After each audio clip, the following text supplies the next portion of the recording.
Hi. Hello. I hope we're having a good day. I have exciting news. The heat wave finally broke, so I can wear a hoodie and not feel like I'm about to absolutely combust. Um, yeah, I woke up today to see we hit 34 out of 50. Thank you so much. Was not expecting that, considering we hit 25 like a week ago. And I just want to say I really appreciate all the support, especially from Tito's community and Z's community. Y'all are just, y'all are so sweet. Y'all have been so helpful and kind and welcoming and all that fun stuff. So thank you. Today is more of a test stream because I don't know. I don't have it next to me anymore. I had a webcam that died. It originally died every half an hour, and then it started dying every like minute or so. So I'm hoping that this one's gonna work, and it's gonna stay on. So it's new. I couldn't tell you what brand it is off the top of my head. I'm very tired. But it's supposed to work. And if it doesn't,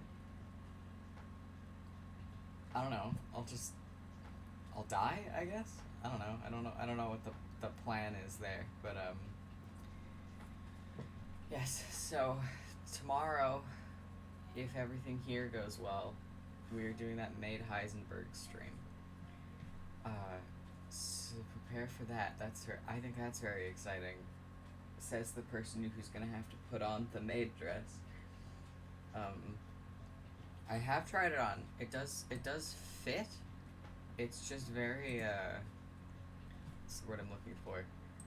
Tight around the arms. I have very wide arms, and so sometimes if I try to do that, it's difficult. Now that being said, I've never tried on the rest of the cosplay. So I don't know fully how the wig looks.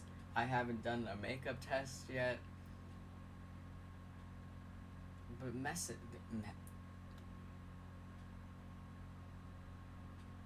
I'm trying to curse less. Because I curse like a sailor. So we shall see. We'll see how it goes. I'm sure it'll be fine. But you know. Anyway, today we are playing Doki Doki. I hope y'all can hear the music in the background. We are playing Doki Doki. I was obsessed with this game when it came out. I know the plot. I've never played it myself, and I always really wanted to. So we're gonna have today. Obviously, there's a massive trigger warning for this game. And it gave me a pop-up when I started it, basically saying that if you have issues with anxiety or depression or suicidal thoughts, maybe skip this one out. That's totally fine. Keep yourself safe. All that fun jazz. I'd rather you be safe and in a good headspace than force yourself to sit down and watch me play this if you think it's gonna upset you. But I really want to play it. I wanted to play this game since it came out and I just never did. So we're gonna do that. I'm excited. To be fair, I think it came out in like 2015? No, like 2016, 2017. I haven't looked at it since then. I don't like fully remember what to do. And this isn't Plus. This is the original Doki Doki. So we'll see how far into it I get. I'm going to turn off Spotify because the game has its own music. And we're going to switch me over. Ooh, where'd it go? There it is. There it is. And I turned it off.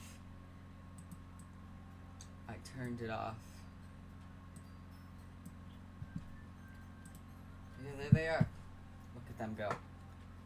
Look at those funky little literature club girls go. I really hope the audio's okay. I have not tested it. I have not prepared. Your streamer doesn't know what he's doing. Give me 2 seconds. I'm gonna look at my own stream. Funky little literature club girls go. I really hope the audio's okay. I have not. It's fine. It seems fine. You can't really hear the music, but it's fine. It's fine.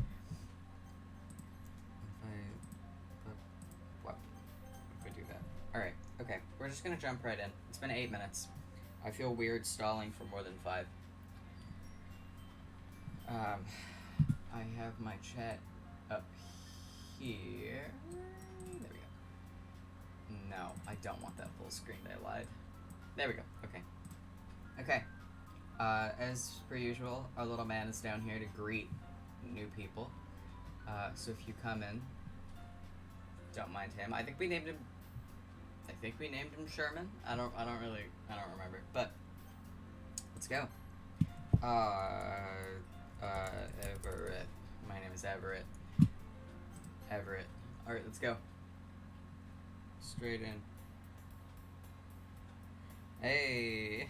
I'm not giving them voices. This is not going to be like Dream Daddy where I attempted to give them all Chad voices. We're not doing that today.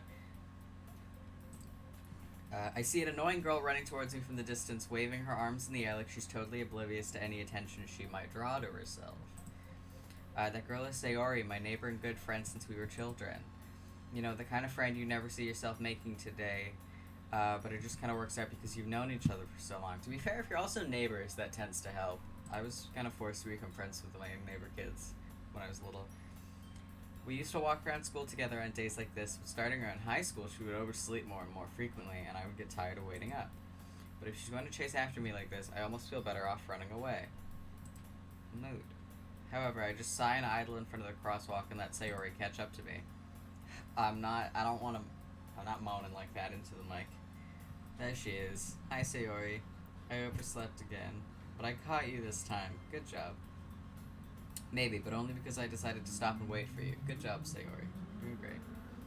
You say that like you were thinking about ignoring me. No, never. Why? No. That's mean. It is mean. I would never do that to you. Well, if people stare at you for acting weird, then I don't want them to think we're a couple or something. Oh, just you wait, in-game Everett. But you did wait for me after all. I did. I'm such a good person. I guess you don't have it in you to be mean even if you wanted to. That's very true, actually. I cannot yell at people, and I will start crying if someone yells at me. Whatever you say, Sayori.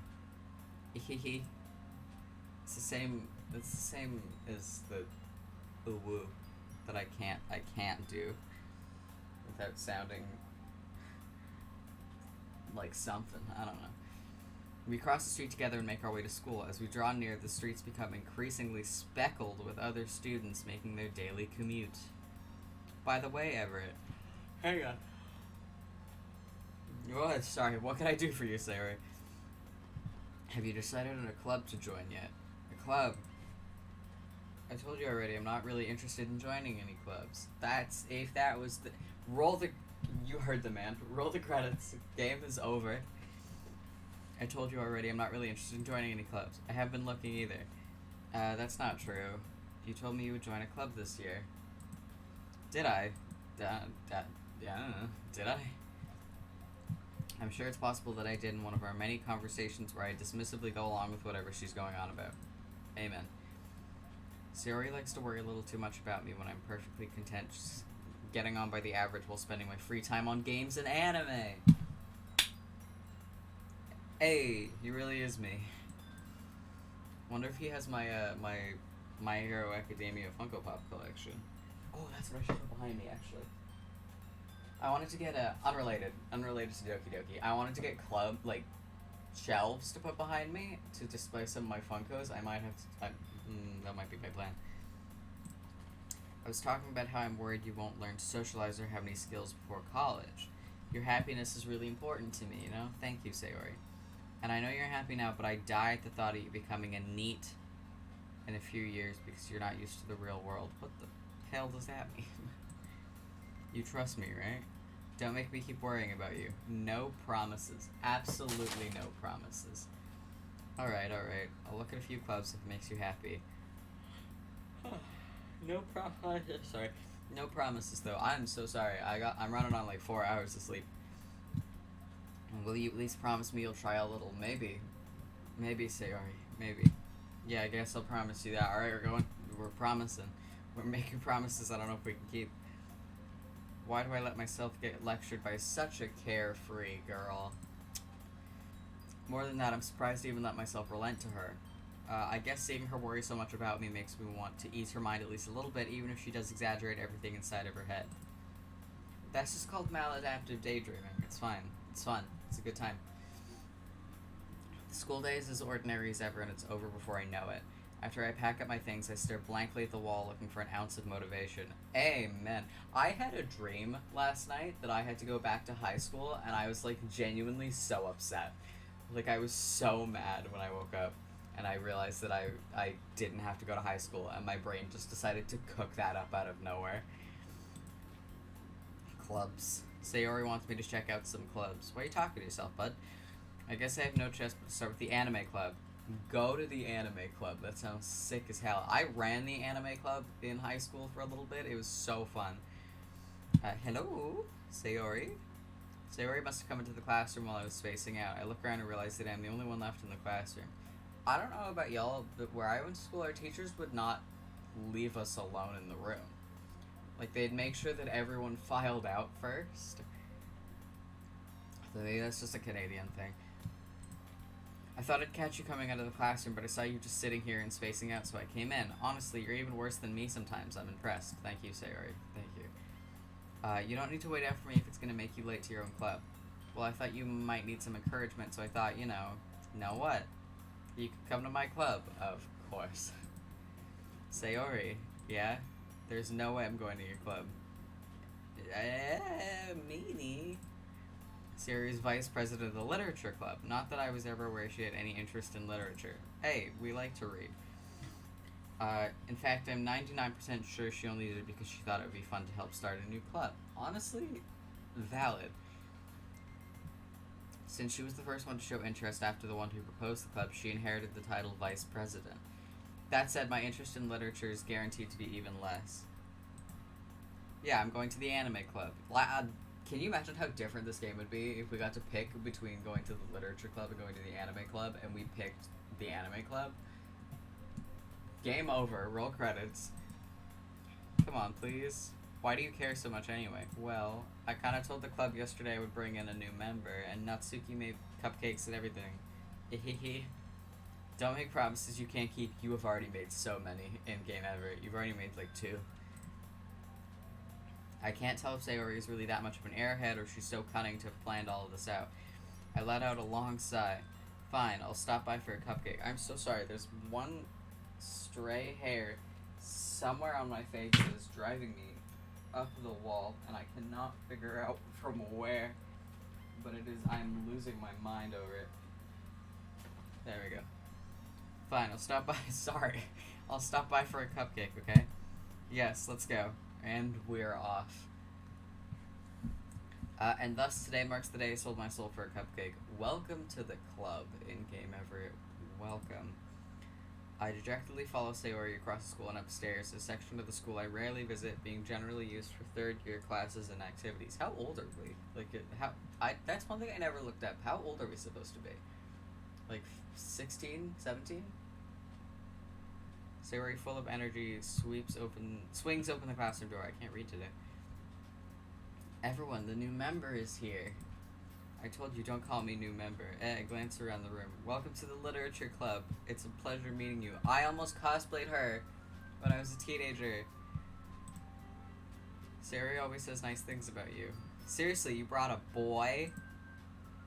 Not a boy, but alright. Way to kill the atmosphere. Ah, Everett, what a nice surprise. Oh, there she is. Welcome to the club. Thank you, Monica. I mean, girl I've never met before. All words escape me in the situation. This club is full of incredibly cute girls. Hell yeah. What are you looking at? If you want to say something, say it. Sorry. Natsuki. I think, and I've mentioned this before on like a distant like Tumblr post. Oh, we are blocking Yuri so badly. I've mentioned this before on like a distant Tumblr post. Um, that uh, the main character kind ever so slightly reminds me of a pick-me, but I can't explain how. It just does. The girl with the sour attitude, whose name is apparently Natsuki, is one I don't recognize. There she is. Her small figure makes me think she's probably a first year. She's also the one who made cupcakes, according to Sayori. You can just ignore her when she gets moody. Thank you, Sayori. Sayori says that quietly in my ear, then turns back towards the other girls. Sorry. Anyway, this is Natsuki, always full of energy. I'm the opposite of Natsuki, apparently not full of energy at all. Anyway, this is Natsuki, always full of energy. And this is Yuri, the smartest in the club, who you can't see because she's blocked by my webcam. I'm so sorry, but I don't know where else to put me. I guess I can make me a little smaller, I guess. If we just kind of, maybe. It's not great, but I think it's not the best I can do, but I think it'll have to do if we want to make it work. There we go. All right. You can see a side of her eye now. You can see a side of her eye and part of her neck. Congrats. And this is Yuri, the smartest in the club. Don't say things like that. Okay. Yuri, who appears comparably more mature and timid, seems to have a hard time keeping up with people like Sayori and Natsuki. Well, it's nice to meet both of you. And it sounds like you already know Monica, is that right? Hello, Monica. That's right.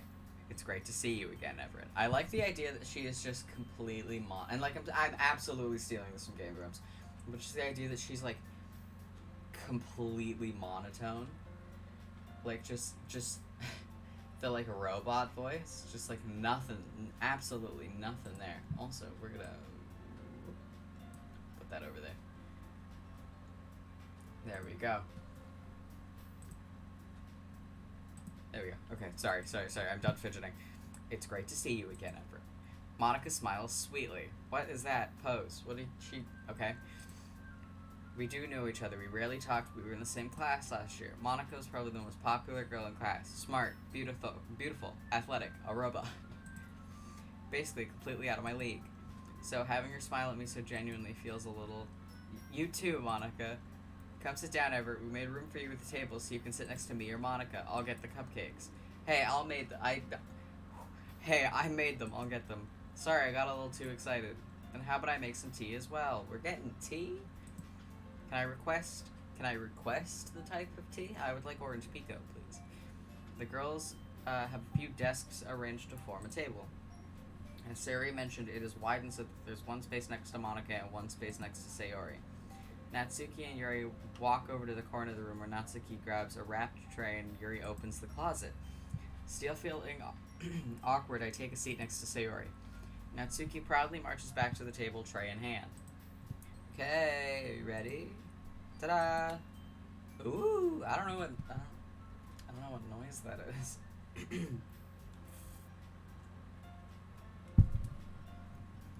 Ooh, wow. Natsuki lifts the foil off the tray to reveal a dozen white, fluffy cupcakes decorated to look like little cats. Aw. The whiskers are drawn with icing. Little pieces of chocolate were used to make the ears. So cute! I had no idea you were so good at baking, Natsuki. Well, you know. Okay. Just hurry and take one. Sayori grabs one first, then Monica. I follow. It's delicious. Sayori talks with her mouth full and has already managed to get icing on her face. It is, to be fair, it is hard not to eat a cupcake without getting icing on your face. I understand, Sayori. I turn the cupcake around on my fingers looking for the best angle to take a bite. Natsuki is quiet. I can't help but notice her sneaking glances in my direction. Is she waiting for me to take a bite? Okay. I finally bite down. The icing is sweet and full of flavor. I wonder if she made it herself. This is really good. Thank you, Natsuki. Why are you thanking me? It's not like haven't I heard this summer before? Have we? Have we heard this summer before? Made them for you or anything. I thought you technically did. Sayori said, well, maybe. Oh, she's angry. Oh, no talk. She angry. But not for you. You know, you dummy. All right. Okay. It is weird logic. I give up on Natsuki's weird logic and dismiss the conversation. It is very weird logic. Yuri returns to the cable carrying a tea set. Thank you, Yuri. She carefully places a teacup in front of us each before setting down the teacup. I can't read today. Sorry. Before setting down the teapot next to the cupcake tray. Wow. Okay. You keep a whole tea set in this classroom? I thought that was her saying. Don't worry, the teachers gave us permission. After all, doesn't a hot cup of tea help you enjoy a good book? I guess. I can't do anything while reading. Maybe it's just me. Maybe it's just the fact that my brain is built different. If I try to do literally anything while reading, I can't. Like, I just have to kind of sit there and just hold the book and zone out. I can't drink or eat with it. Don't let yourself get intimidated. Yuri's just trying to impress you. That's not... Insulted, Yuri looks away. I meant that, you know, I believe you. I can't tell who's reading it. My brain... We're 24 minutes in and my brain's already shutting down. Well, tea and reading might not be a pastime for me, but at least I enjoy tea. I'm glad. I am also glad. Tea is beautiful. Yuri faintly smiles to herself in relief. Monica raises an eyebrow, then smiles at me. So, what made you consider the literature club? To be honest with you, Monica, I was kind of forced here. She basically grabbed me by the arm and dragged me down the hallway. I was afraid of this question. Something tells me I shouldn't tell Monica that I was practically dragged here by Sayori. See? Well, I haven't joined any clubs yet, and Sayori seemed really happy here, so that's okay. Don't be embarrassed. Joke's on you, Monica. I am always embarrassed. Well, make sure you feel right at home, okay? As president of the literature club, it is my... Oh, I'm giving her too much inflection on her voice, sorry. As president of the literature club, it is my duty to make the club fun and exciting for everyone. Thank you, Monica. Monica, I'm surprised. How come you decided to start your own club? Look at her. Does she not look like someone who wouldn't start her own club for funsies? You could probably be a board member for any of the major clubs. Weren't you a leader of the debate club last year? Well, you know. To be honest, I can't stand all of the politics around the major clubs. It feels like nothing but arguing about the budget and publicity, Jesus, and how to prepare for events. I'd much rather take something I personally enjoy and make something special out of it. And if it encourages others to get into literature, then I'm fulfilling that dream. Monica really is a great lead. I should give them voices. I know, like, not even 15 minutes ago I said I wasn't going to, but now I feel like I kind of have to. Although my throat's already kind of shot today. If I give one of them an ooh-woo voice, I think that might kill me. I think I have to. Okay. We're gonna try it, and if it doesn't work, then I'm so sorry that y'all have to hear this. Monica really is a great leader. Yuri also nods in agreement. I should give one of them the Ned Flanders voice.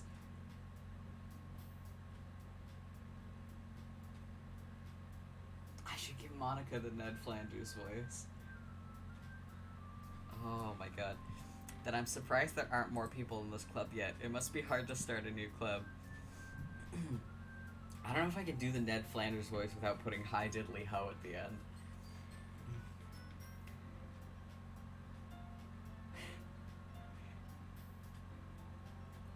I don't know how to do it. I don't know how to do the Ned Flanders voice just on command. Alright, we'll wait for now. No Ned Flanders voice for now. Give me like 15 minutes and we'll see where I'm standing. You could put it that way. Not many people are very interested in putting out all the effort to start something brand new. Yeah, tell me about it. I'm so sorry. Especially when it's something that doesn't grab your attention, like literature. You have to work hard to convince people that you're both fun and worthwhile. Amen.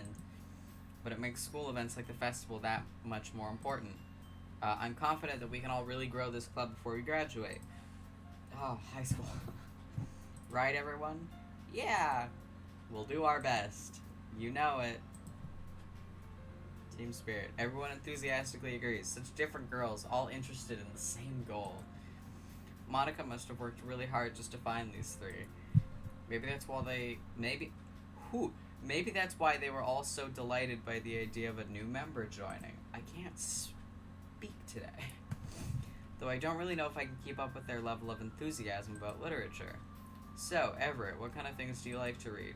Good fucking question. Well, considering how little I've read these past few years, I really don't have a good way of answering that. Manga? It's not wrong. Give me 2 seconds here. Give me 2 seconds. Sorry.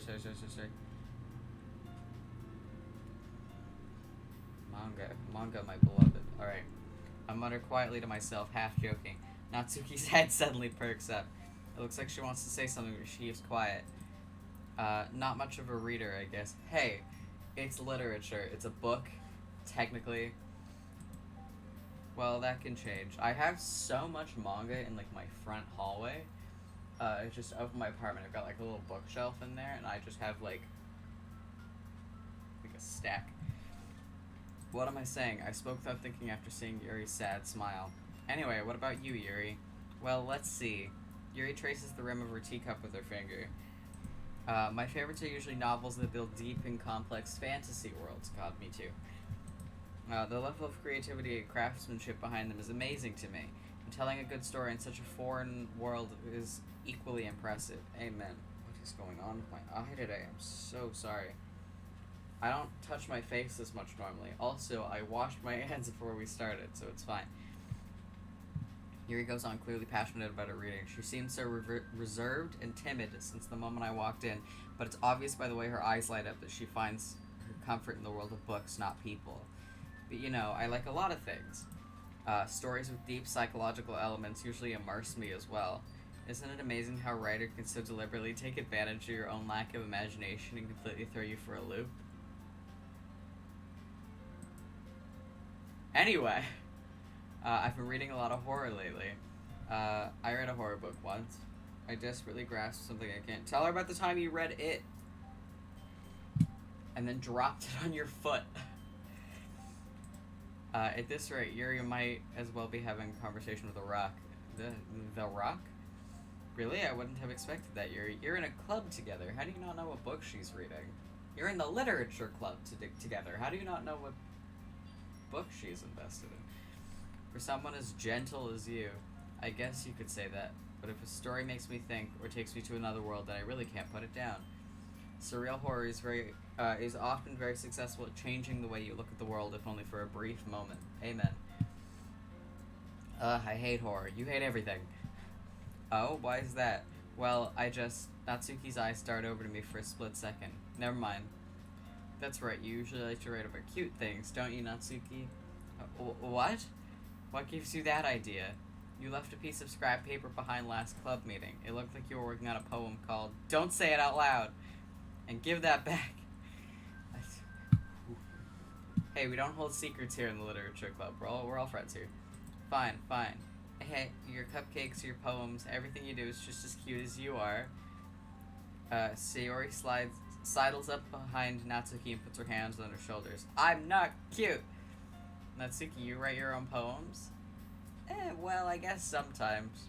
Why do you care? I think that's impressive. I cannot write poetry to save my life. I tried when I did AP Lit, and I was horrendous at it. My brain does not work like that.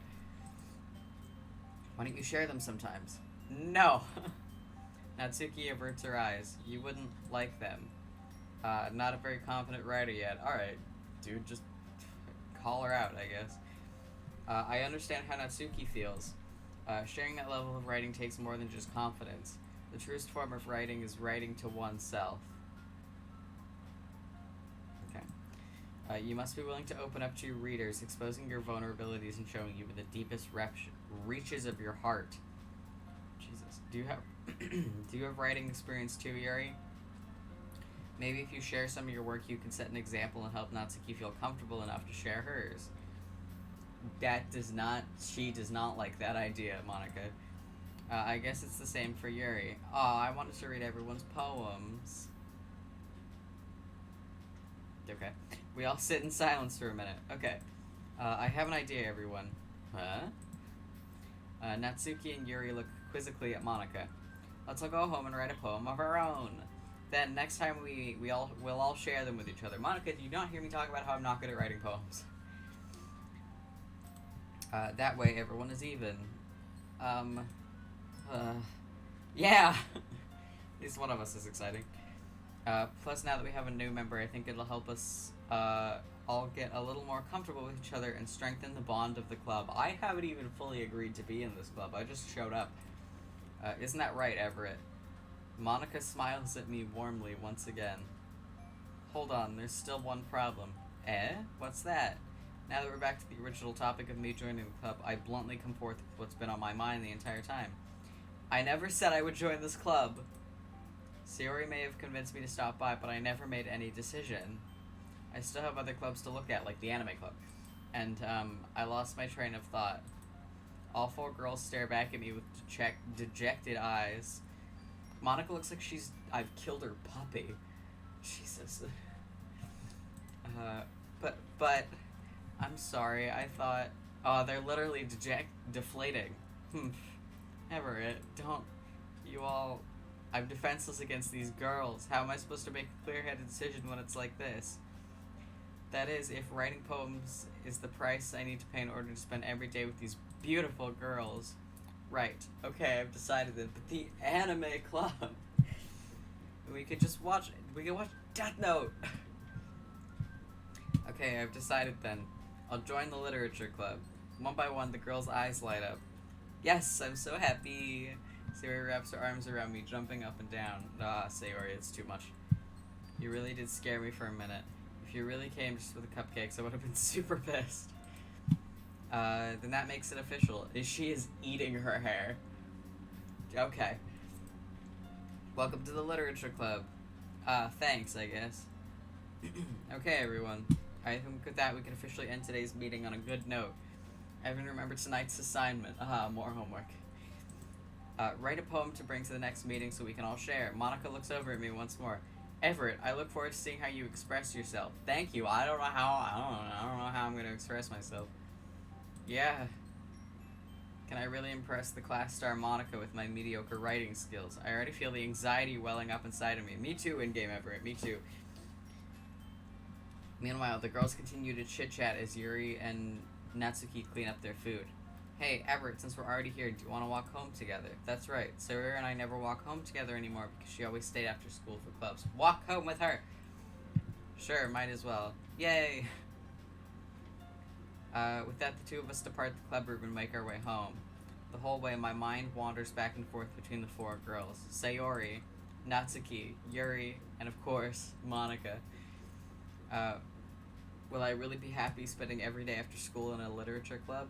Based on the warning at the start of this game, I'm gonna say no. Perhaps I'll have the chance to grow closer to one of these girls. I want Yuri. Alright, I just need to make the most of my circumstances, and I'm sure good fortune will find me. And I guess it's just writing a poem tonight. We're gonna woo Yuri, because she was my favorite. It's time to write a poem. Pick words you think your favorite club member will like. Something good might happen with whoever likes your poem the most. Okay, well, I'm that one. Incapable, happiness, eternity, swimsuit, blanket, adventure, anime, nibble, destiny, precious. Destiny. Oh, haha. Bed, disarray, journey, strawberry, kitty, forgiveness, warm, skirt, pink, crimson. I thought that said poop. I honest to God thought that said poop. Hurt, fantasy, sparkle, hair, smile, extreme, broken, embrace, flying, and boop. Hurt, shit. Vivid, depression. Clouds, question, silly, waterfall, spinning, bunny, extraordinary, sing. That one. Oh, okay. Poof, memories, peace, grief, candy, uncanny, nightgown, loud, fireworks, bouncy. Shit, damn it, I want Yuri. Fickle, pain, misery, universe, ambient, fun, flowers, stargate, unrestrained. There we go, okay. Ocean, twirl, excitement, disoriented, agonizing, judgment, summer, play, parfait, hopeless. Disoriented. Okay, we're getting there. Friends, amazing, sunset, vitality, lollipop, milk, shiny, ribbon, rose, heartbeat? Okay. Bliss, email, chocolate, sadness, unrequited, childhood, feather, vivacious, incongruent? Okay. Skipping, whistle, clumsy, misfortune, massacre. Papa, puppy, fluffy, doki doki, and dark. Shit. Sugar, jumpy, analysis, sticky, lazy, time, calm, socks, heaven sent, after image. There's still 7 more. Music, lust, aura, kiss, raincloud, dance, tenacious, determination. Special, infallible, graveyard, disown. Well, I live there, so let's do that. Mouse, captive, unstable, secretive, uncontrollable, entropy. Just got a notification from my Tamagotchi, sorry. Entropy, comfort, atone, unending, vacation.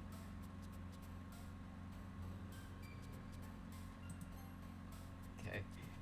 I don't know which one is which. I feel like I should mention that.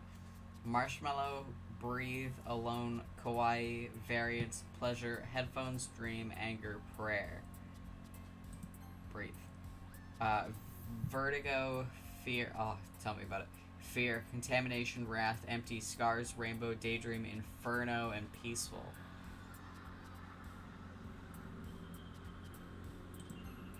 Oh. Hi, Toast.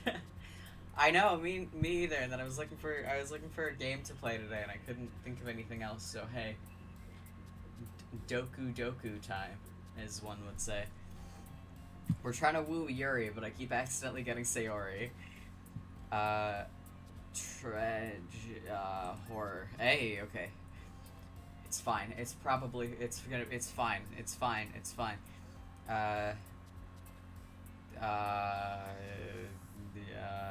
That one. Okay, last one. Portrait, family, shopping, sensation. Okay. I think we got over half. Hi again, Everett. Hi, Monica. Glad to see you didn't run away on us. Ha ha ha. I tried. Yuri, best girl, truly. Amen. Agreed. Nah, don't worry. This might be a little strange for me, but at least I keep my word. I am a man of my promises. Well, I'm back at the literature club. He sounds so thrilled about it. I was the last to come in, so everyone else is already hanging out. Thanks for keeping your promise, Everett. Yeah, I got you, Yuri. I got you. I hope this isn't too overwhelming of a commitment for you. Well, I just had to write a poem that I don't know how to write, so it's something, I guess. Making you dive headfirst into literature when you're not accustomed to it. Oh, come on, like he deserves any slack. So Yuri told me... Sorry. Sorry, like I said, 4 to 5 hours of sleep does not make for an awake Everett, apparently. Sayuri told me you didn't even want to join any clubs this year. Why is Sayuri going around tattling on me? And last year, too. I don't know if you plan to just come here and hang out or what, but if you don't take us seriously, then you won't see the end of it. I wrote a poem! Natsuki, you clearly have a big mouth for someone who keeps her manga collection in the club room. Natsuki finds herself between saying Monica and manga. Manga is literature. Swiftly defeated, Natsuki plops back in her seat. That's what I was saying. Let me and my My Hero Academia manga sit in peace in the corner, thank you. Don't worry, guys. Everett always gives his best as long as he's having fun. Everett gives something. I don't know if it's his best. He helps me with busy work without me even asking. Like cooking, cleaning my room. How dependable. Agreed. Sorry, that's because your room is so messy, it's distracting, and you almost set your house on fire once. God, me too. Is that so? You two are really good friends, aren't you? We can be good friends too. We could, don't be, I might be, she's into us. I might be a little jealous. How come? You and Everett can become good friends too. We can, that's what I am saying. That's what I am saying, ma'am. Sorry, give me a second.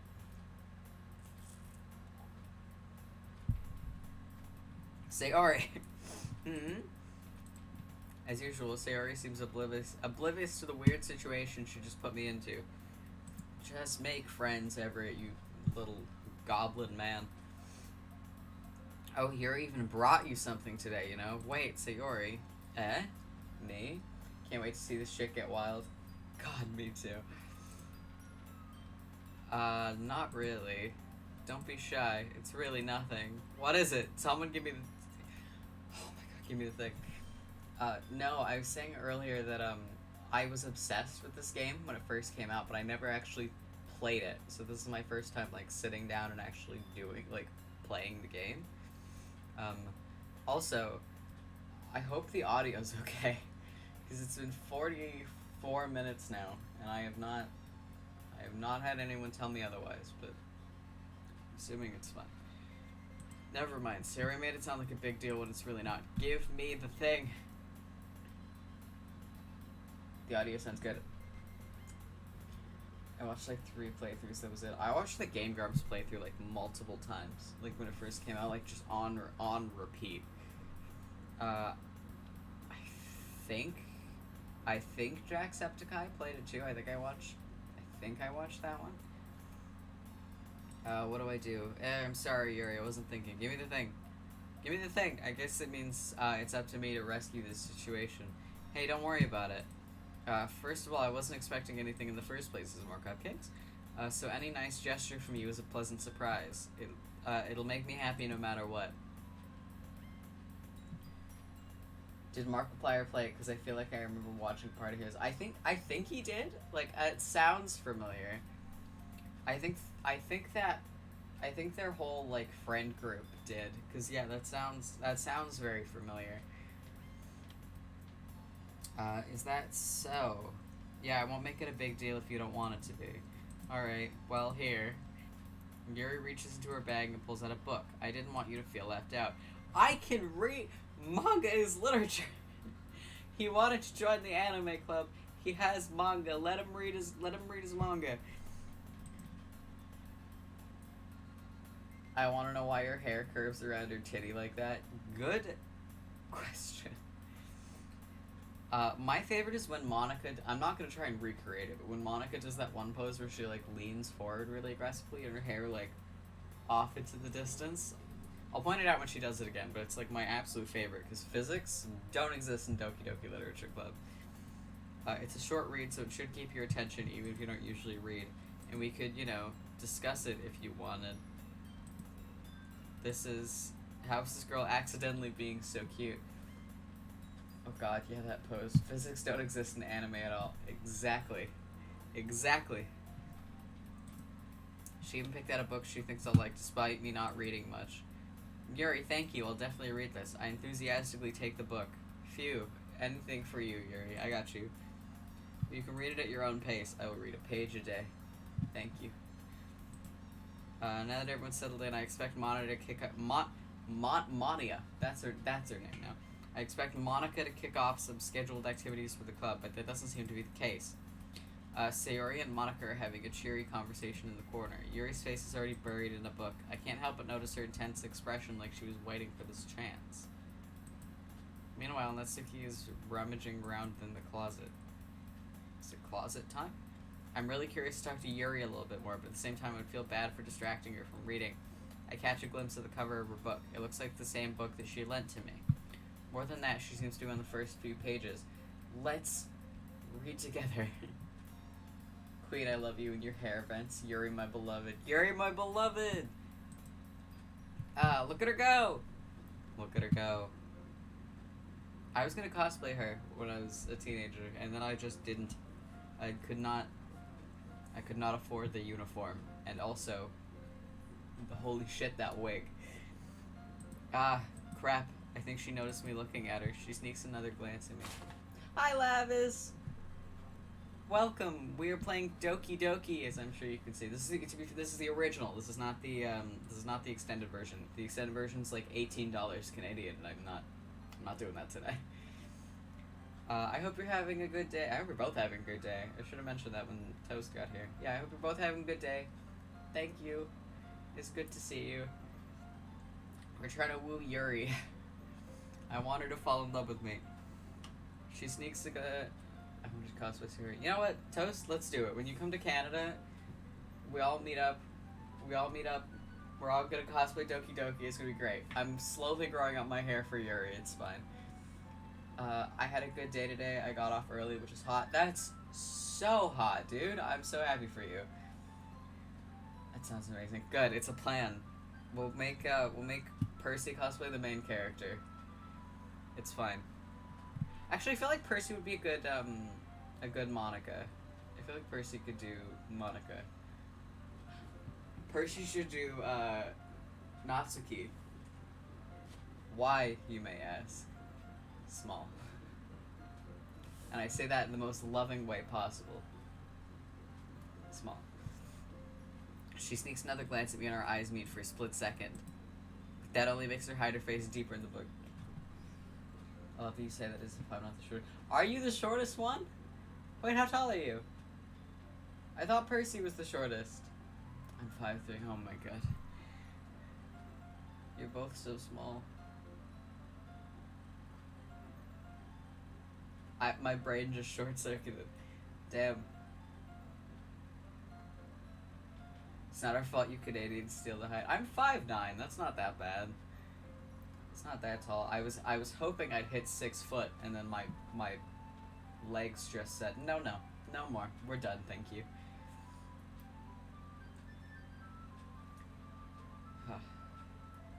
We're almost there. I know. I figure if I have like platforms in my hallway on my shoe rack, that if I put them on, I get that little extra boost, and I'm happy.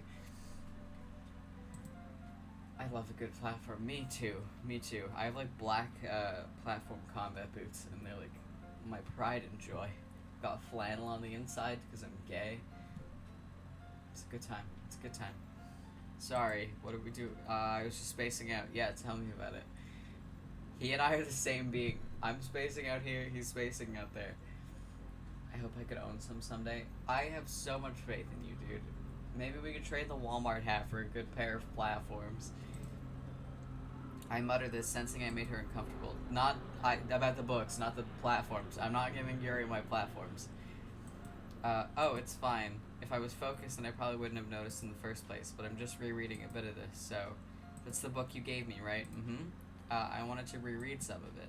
Not for any particular reason, just curious. I'm having a hard time differentiating when she starts talking and when we start talking, so that's just my rat brain. Just curious, how come you have 2 copies of the same book? Well, when I stopped at the bookstore yesterday, that's not what I meant. I mean, I just happened to buy 2 of them. I see. There's something fairly obvious here that Yuri isn't telling me, but I decided to let it go. She bought us a book. I'll definitely start reading it soon.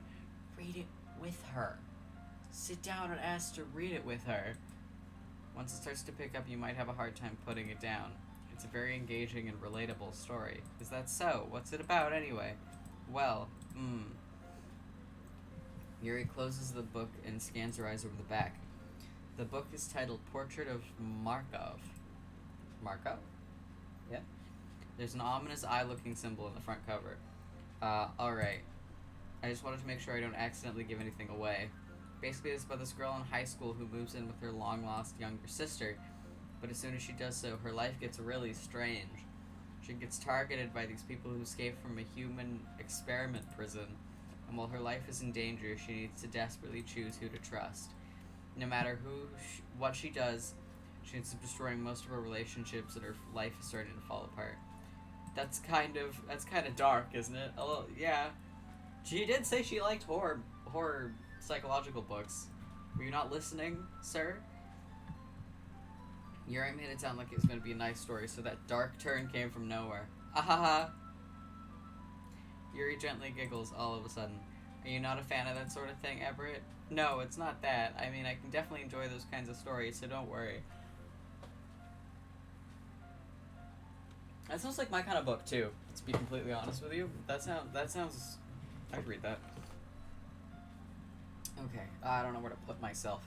I mean, I can definitely enjoy those kinds of stories, so don't worry. I hope so. Yeah, I totally forgot that Yuri's into those things. She's so shy and reclusive on the outside, but her mind seems to be completely different. It's just that those kinds of stories, they challenge you to look at life from a strange new perspective.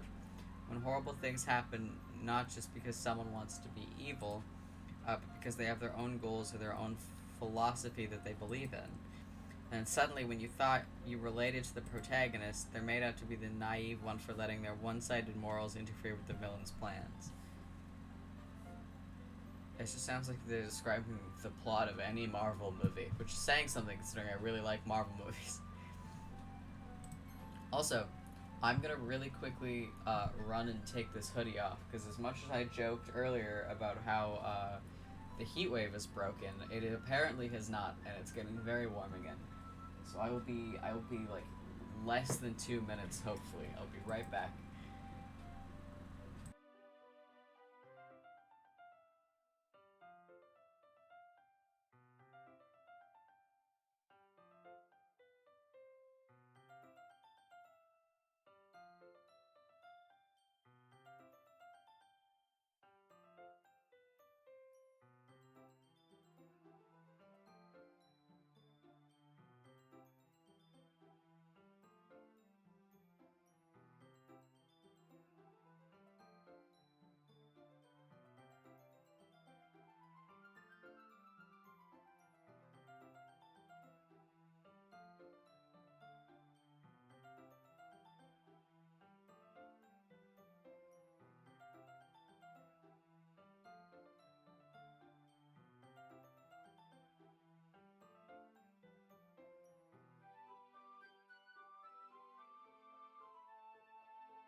Okay, there we go.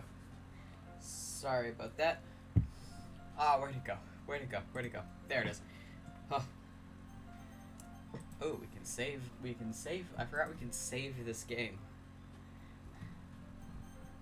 Return. Okay. Thank you. Sorry about that. Thank you. Welcome back. Thank you, Toast. It got very hot here out of absolutely nowhere, and I have a little fan pointed at me, but it's one of those like USB fans, so it doesn't work super well. So it's warm. It's warm here today.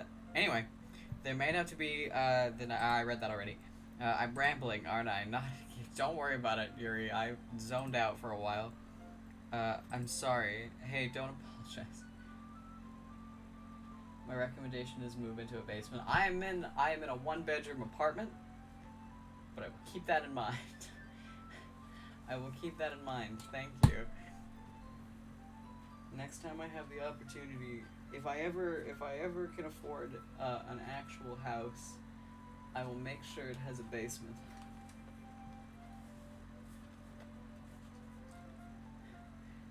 Make a basement, start digging. Well, the building, I'm gonna keep adjusting my hair while I talk. The building that I'm in has a basement, but in the basement, all that there is like the laundry room and the storage lockers and all that, and the dumpster and all that fun stuff. So I could go live down there if I wanted to, but I don't know if my building manager would enjoy that very much. Live in a locker. I was not given a locker when I moved in, but you know, I would absolutely not be opposed to it. Okay. Hey, don't apologize. I haven't lost interest or anything. Absolutely not. Well, I guess it's alright then. But I feel like I should let you know that I have this problem. When I let things like books and writing fill my thoughts, I kind of forget to pay attention to other people. Yeah, you focus. It's totally fine. And please stop me if I start talking too much. I really don't think you need to worry. It's just, isn't that a fixation? Like Percy and Power Wash Simulator? That just means you're passionate about reading. The least I can do is listen. It's a literature club after all. That's true. In fact, I might as well get started reading it, right? Read together, read together, read together. You don't have to. What are you saying? Just a moment ago you said you were looking forward to it. Let me get the book. You were just holding it. I quickly retrieved the book that I had put in my bag. Alright, it's fine if I sit here, right? I slip into the seat next to Yuri's. Yeah. She does not seem very excited about sitting next to me, but alright. Are you sure? You seem a little apprehensive. I'm sorry. It's not that I don't want you to. It's just something I'm not very used to. That is, reading in company with someone. I see. Well, just tell me if I end up distracting you or anything. Alright, I open the book and start the prologue. I soon understand what Yuri means about reading in company. It's as if I can feel her presence over my shoulder as I read. That's the whole point of reading. Okay. It's not a particularly bad thing. Maybe a little distracting, but the feeling is somewhat comforting. Yuri's in the corner of my eye. I realize she's not actually looking at her own book. I glance over. It looks like she's reading from my book instead. Sorry, I was just... Yuri, you really apologize a lot, don't you? Maybe she's Canadian. A woman after my own heart. I do. I don't really mean to. Sorry. I mean... Every time the haha starts over the ah, like the A, I just imagine the like like that kind of, and it is in-game Everett a Chad?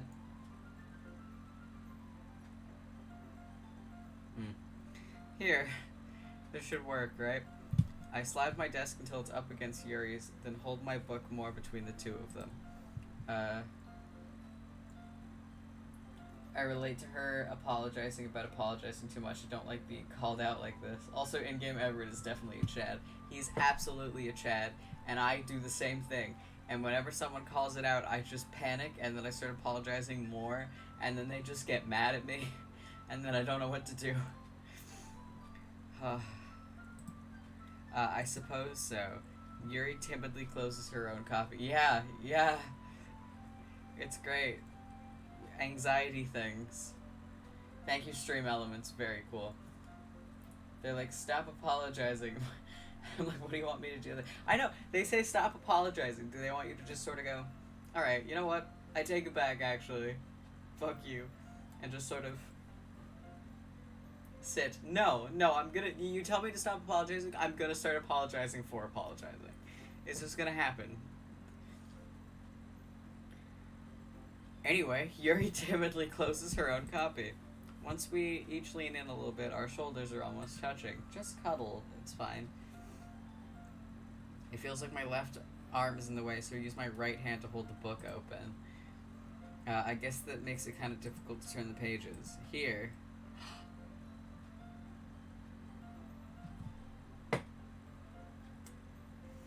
Yuri takes her left arm and holds the left side of the book between her thumb and forefinger. I do the same with my right arm. That is not the same hold, sir. With this, I do the same with my right arm on the right side of the book. That way I turn a page and Yuri slides it under her thumb after it flips to her side. But in holding it like this, we're huddled even closer together than before. It's actually kind of distracting me. It's as if I can feel the warmth of Yuri's face and she's in the corner of my vision. You ready? I'm never ready. Never. Hey, mate. You wanna go to Tim's? Get me an ice cafe. Maybe go sledding afterwards. That's just Scottish. I don't know. I mean, they're pretty much the same accent. Turn the page. Canadian's just watered down Scottish. That's the best way that I can describe it. Sorry. I think I got a bit distracted for a second. I glanced over at Yuri's face again and our eyes meet. I don't know how I'll be able to keep up with her. That's okay. You're not as used to reading, right? Wow. Don't call me out like this.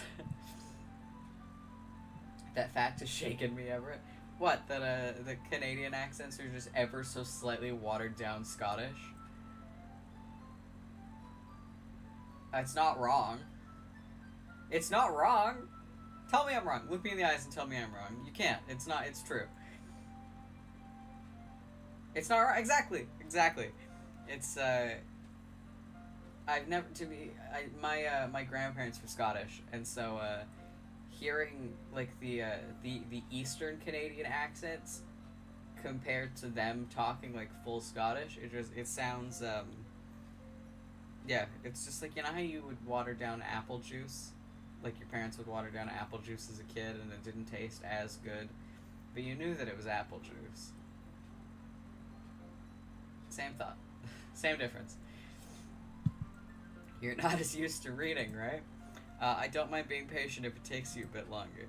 It's probably the least I can do since you've been so patient with me. I have done nothing. I wrote you a poem and then sat down next to you. Yeah, thanks. We continue reading. Yuri no longer asks me if I'm ready to turn the page. Instead, I just assume that she finishes the page before me, so I turn it by my own violation.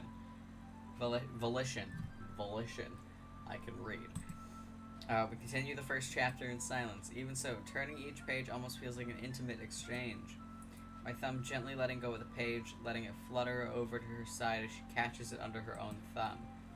Hey, Yuri. This might be a silly thought, but the main character kind of reminds me of you a little bit. I love it. She's just like, LMAO, you slow as fuck reader. Exactly. She's trying to be nice, but she's like, alright, you're a little slow, so I'm gonna let you do the thing. You'll figure it out in your own time. You think so? How does she? Well, I guess she's more blunt. I've like tuned out to what's happening, and now we're just having a full conversation. Okay, she's the main character. But she also second guesses all of the things that she says and does. Jesus Christ. In-game Everett is kind of a dick. I get that I think he's trying to be nice there, but he's just kind of coming across like an asshole. Jesus. Like she's afraid she'll do something wrong. You met this girl yesterday. I don't feel like that's something you can say to her. It's not like I could see into your head or anything. They're kind of reminiscent of some of your mannerisms. I see. Oh, we're back. Yuri remains silent for a minute. But Everett, that's just how MCs of dating games be. They call them out after one whole day. It's probably a terrible thing to have in common with her. That's so embarrassing that you think that.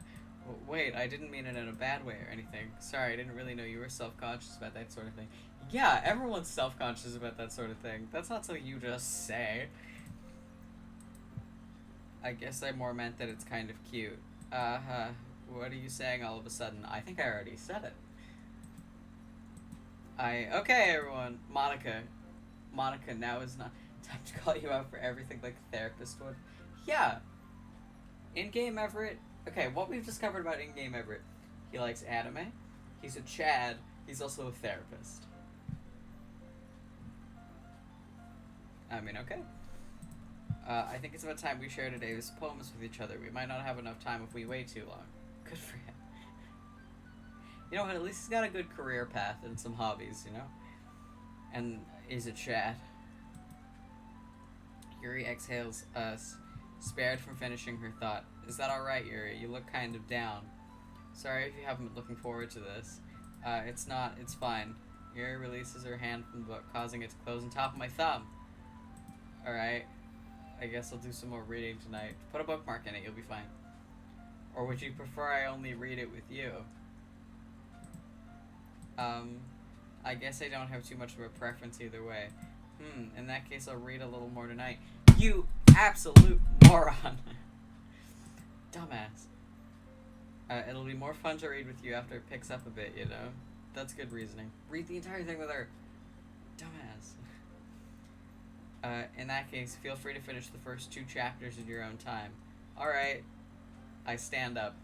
He just walks out. He just leaves. He's done.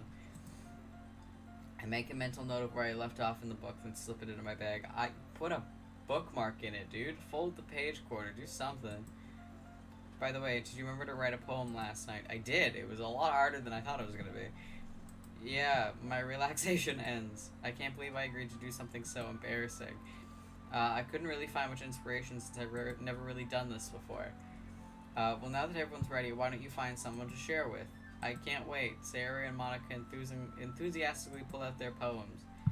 Sayori's is on a wrinkled sheet of loose leaf torn from a spiral notebook. On the other hand, Monica wrote hers in a composition notebook. I can already see Monica's pristine handwriting from where I sit. Natsuki and Yuri reluctantly comply as well, reaching into their bags. I do the same myself.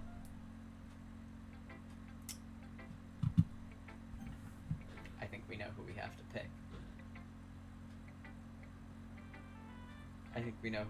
pick.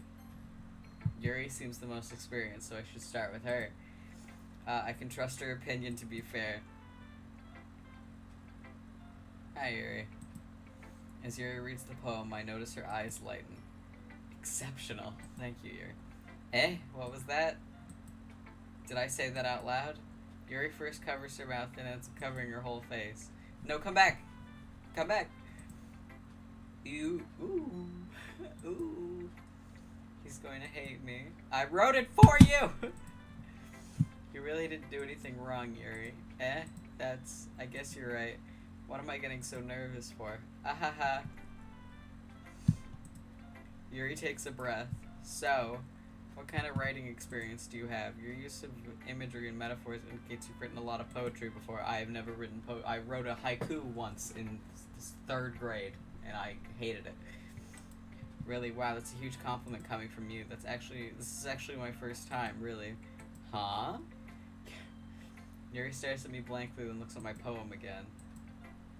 Well, I know that. I just meant, Yuri trails off, unable to find an excuse. She traces her finger along the word in the poem as if breaking it down more thoroughly. Yeah, okay. This is the reason I was able to tell. It's just that there are specific writing habits that are usually typical of new writers, and having been through that myself, I kind of learned to pick up on them. I think the most noticeable thing I recognize in new writers is that they try to make their style very deliberate. I picked 20 words and then I stopped. None of the rest of that was me. In other words, they tend to pick a writing style separate from the topic matter, and they form fit the two together. The end result is that both the style and expressiveness are weakened. Is she calling my work weak?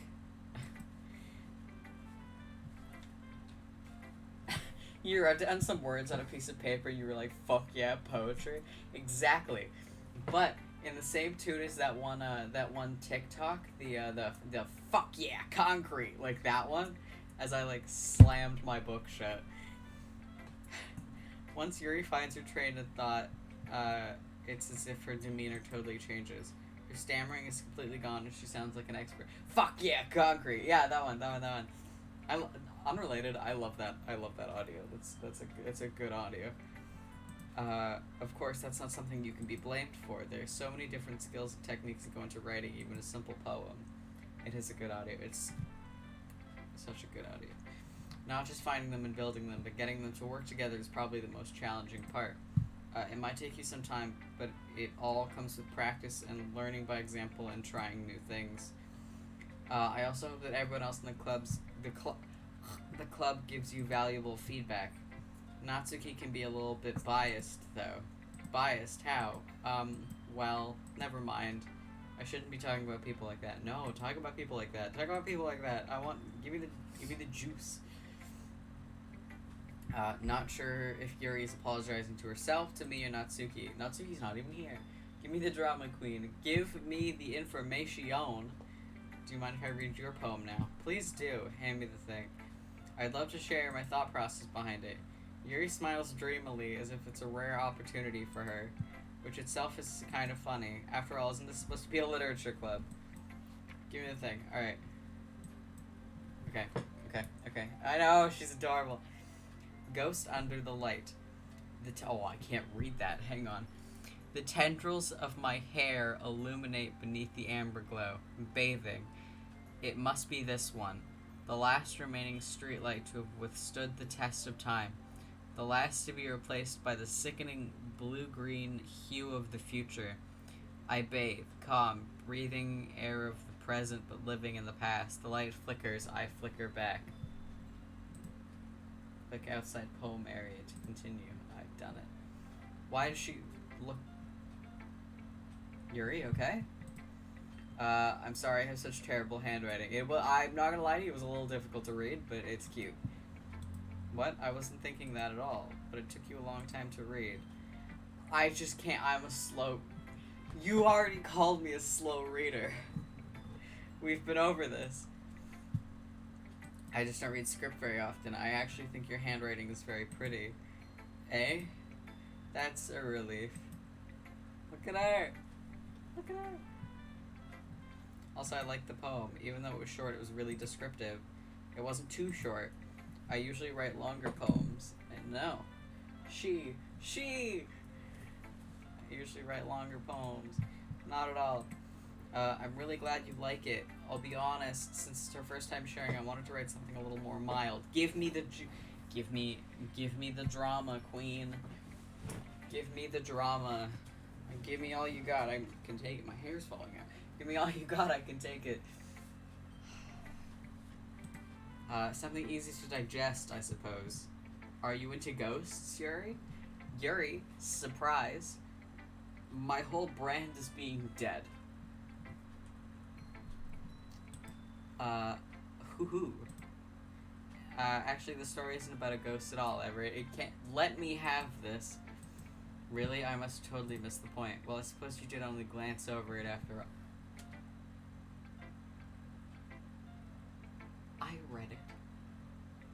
I read it. But remember that poets often express their own thoughts, feelings, and experiences in their work.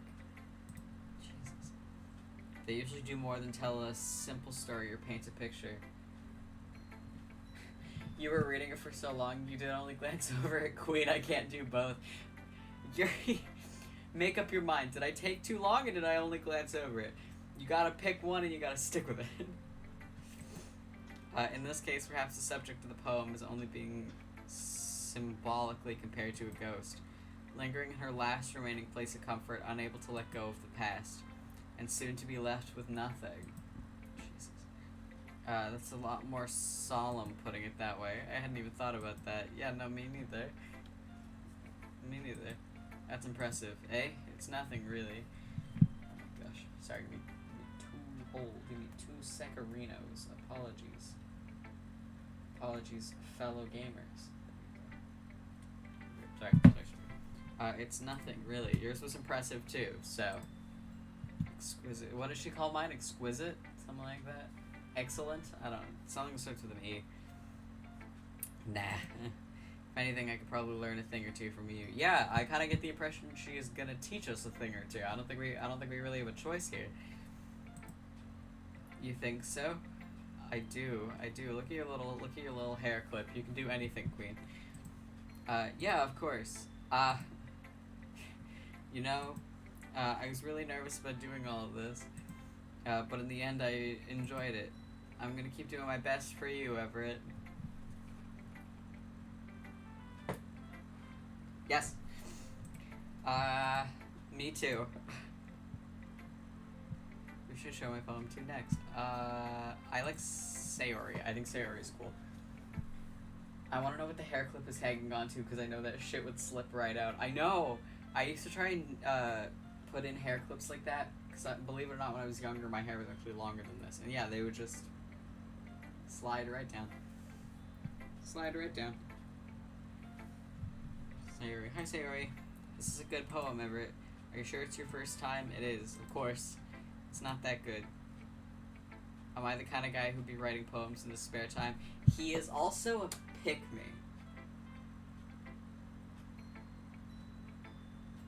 Which I think I hate. I don't like the idea of part of me being a pick-me. But we're here. Am I the kind of guy who'd be writing poems in his spare time? Game Everett is something for sure. Yeah, I don't know if I want to be... I should have named him something else other than after me. Pick me, Chad, Therapist King. I'm sorry, if your name is Chad, you're automatically a pick me. I don't make the rules, it's just how it is. I guess you're right. Yeah, I'm right about everything. I'm a Chad. I'm your therapist. But that's why it impressed me. Well, to be honest, I was afraid you wouldn't do it seriously. What do you think I was? You think I was just gonna draw a giant penis on the paper? That you wouldn't write one at all. I'm just really happy that you wrote one. Reminds me of how you're really a part of the club now. Excuse me. Not to mention the fact I'm standing in front of you in the club room. Well, of course, I'm not really into it yet, but that doesn't mean I'll break my promise. See? It's like I said before, Everett. Deep down, you're not selfish at all, you know? Okay. I disagree. Trying new things like this for other people. No, we're trying new things like this because, he said point blank, all of you are very pretty. And he wants a girlfriend. So he is absolutely doing this for selfish reasons. That's something that only really good people do. Thanks, Sayori. I'm not sure if Sayori sees the full picture of my motive here. Told you. Then again, I can't deny she's part of the reason I joined, knowing how much this means to her and all. Yeah, and I'm gonna make sure you have lots of fun here, okay? That'll be my way of thanking you. Alright, I'm gonna hold you to that then. If I don't have fun, Sayori, I'm gonna be pissed.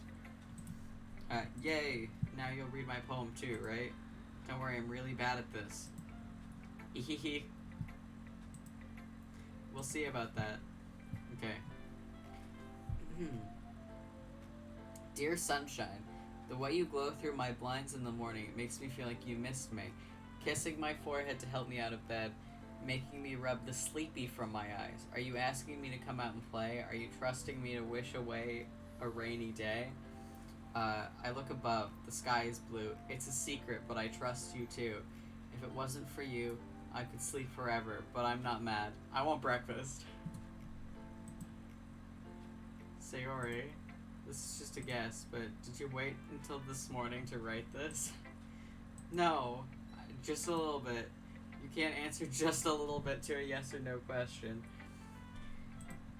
I forgot to do it last night. Well, at least that makes me feel a bit better about myself. Don't be mean. It's a basic conversation, it's not mean. Mood? Exactly. I still tried my best.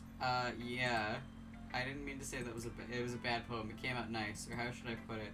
It sounds just like you. Like she forgot about it? That seems like a backhanded compliment. Really? Yeah, especially that last line. I made eggs and toast, even though you were late to school. It's bad to skip breakfast. I could not tell you the last time I ate breakfast. Like, middle school, probably. I've not, like, sat down and had, like, a cooked breakfast.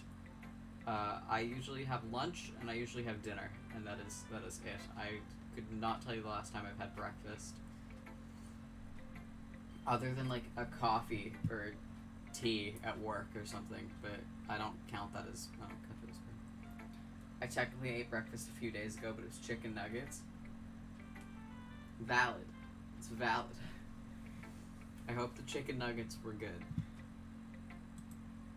Well, I guess there's no point in arguing. Anyway, thanks for showing me. Hehehe. This was so much fun. Monica's the best. Yeah. But next time I won't forget. Oh, it's okay. It's starting to get a little wonk. I'm gonna write the best poem ever. Well, I guess I look forward to it.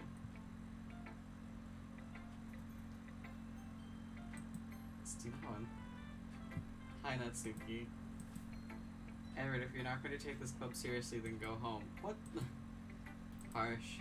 What, you expect me to believe that you actually put effort into this? Do you think I'm stupid? I'm not a writer.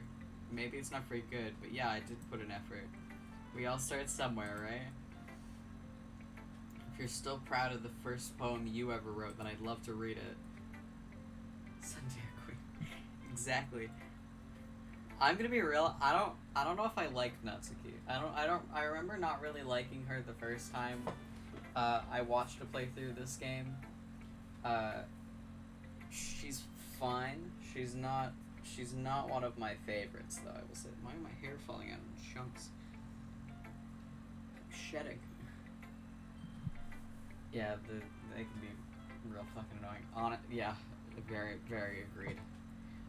You have no idea how sad I was when I found out that Yandere Simulator was banned on Twitch. You have no idea how sad I got. I wanted to play it so badly. Yeah, it's not. I'll see if I can find it after this. There's like a list of games that are banned on Twitch for like violence, and that's up there. That's one of them. I was very sad about it. I know. I'll find I'll find the list afterwards and I'll see if I can send it to you. Painful to think about. Fine. Well, sorry. You'll get better anyway.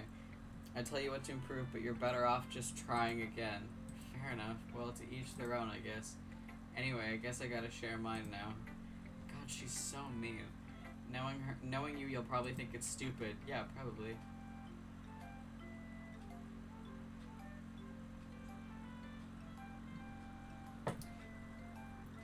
Eagles can fly, monkeys can climb, crickets can leap, horses can race, owls can seek, cheetahs can run, eagles can fly, people can try, but that's about it.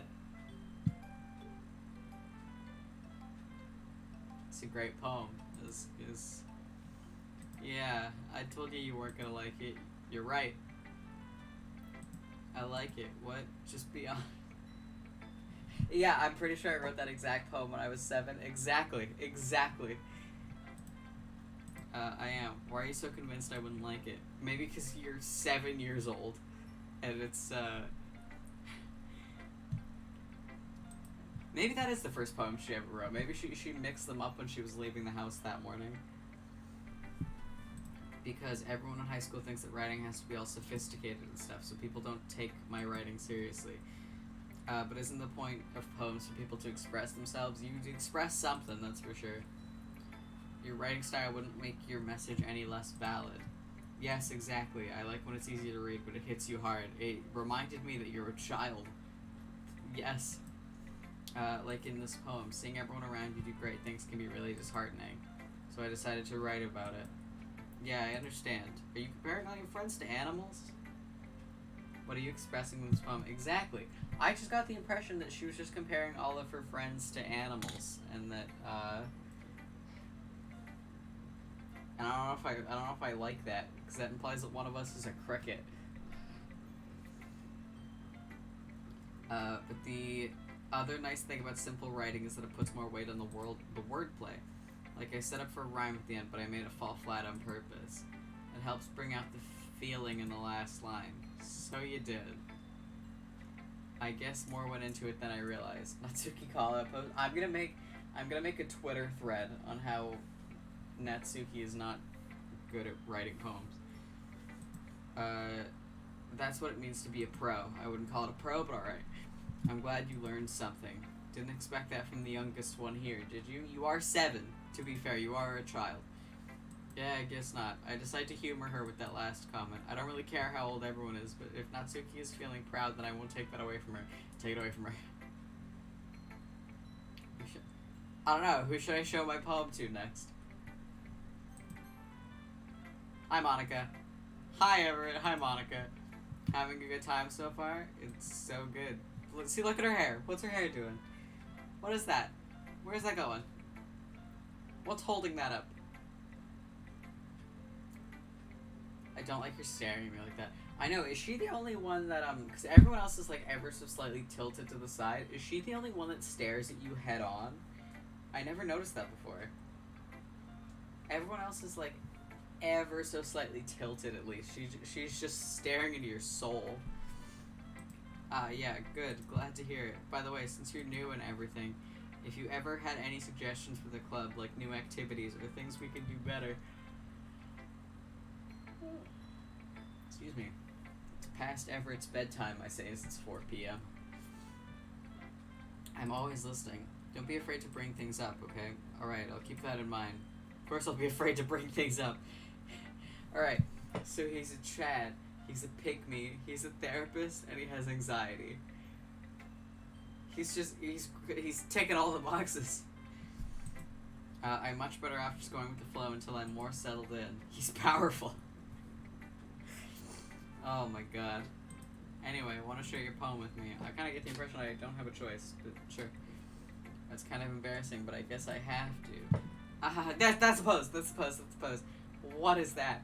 Where is it going? What is happening here? There she goes. I hate that. Yeah, it's a little much. It's a little much for me.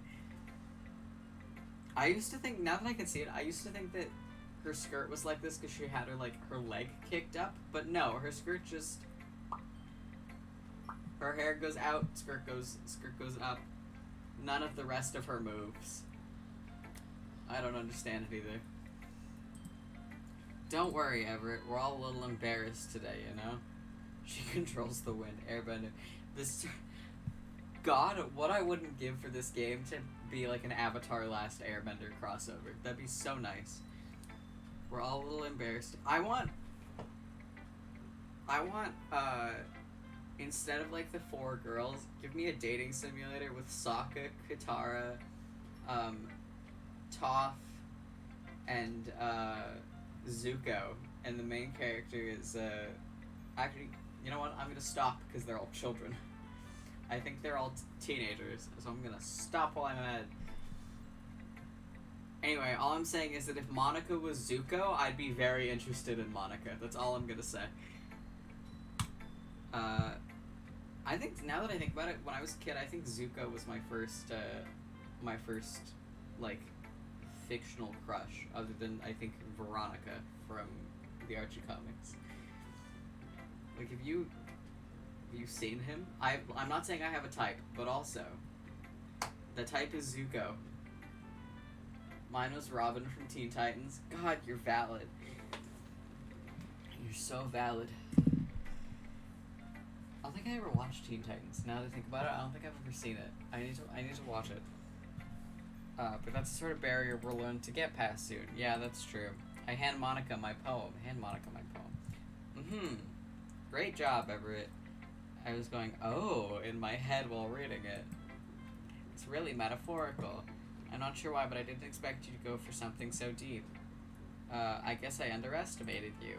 It's easiest for me to keep everyone's expectations low. Amen. That way it always counts when I put in some effort. Ahaha, that's not very fair. There she goes. Well, I guess it worked anyway. You know that Yuri likes this kind of writing, right? That was the point. That was the point, Monica. Writing that's full of imagery and symbolism. Unlike Sayori, who likes using simple and direct words to describe happiness and sadness. Yuri likes it when readers are left to derive their own meaning out of it. It's very challenging to write like that effectively.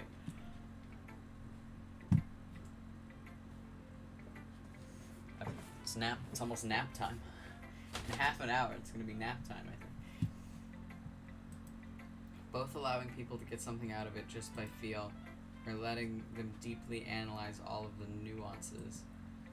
It can take years of practice, which I'm assuming Yuri has at this point. I never really asked, though. I'm sure I'm nowhere near her level yet. Don't worry so much about that. I'm so sorry, I realize I'm reading them all with the same tone of voice, but I, cannot think of another voice for them. Because I don't want to do Ned Flanders' Monica, as much as I'm joking about it. I don't think my throat would let me. You do your own thing. Just keep exploring and learn by trying new things. I'm sure I'll end up trying different things a lot. It could take a while before I feel comfortable doing this. That's okay.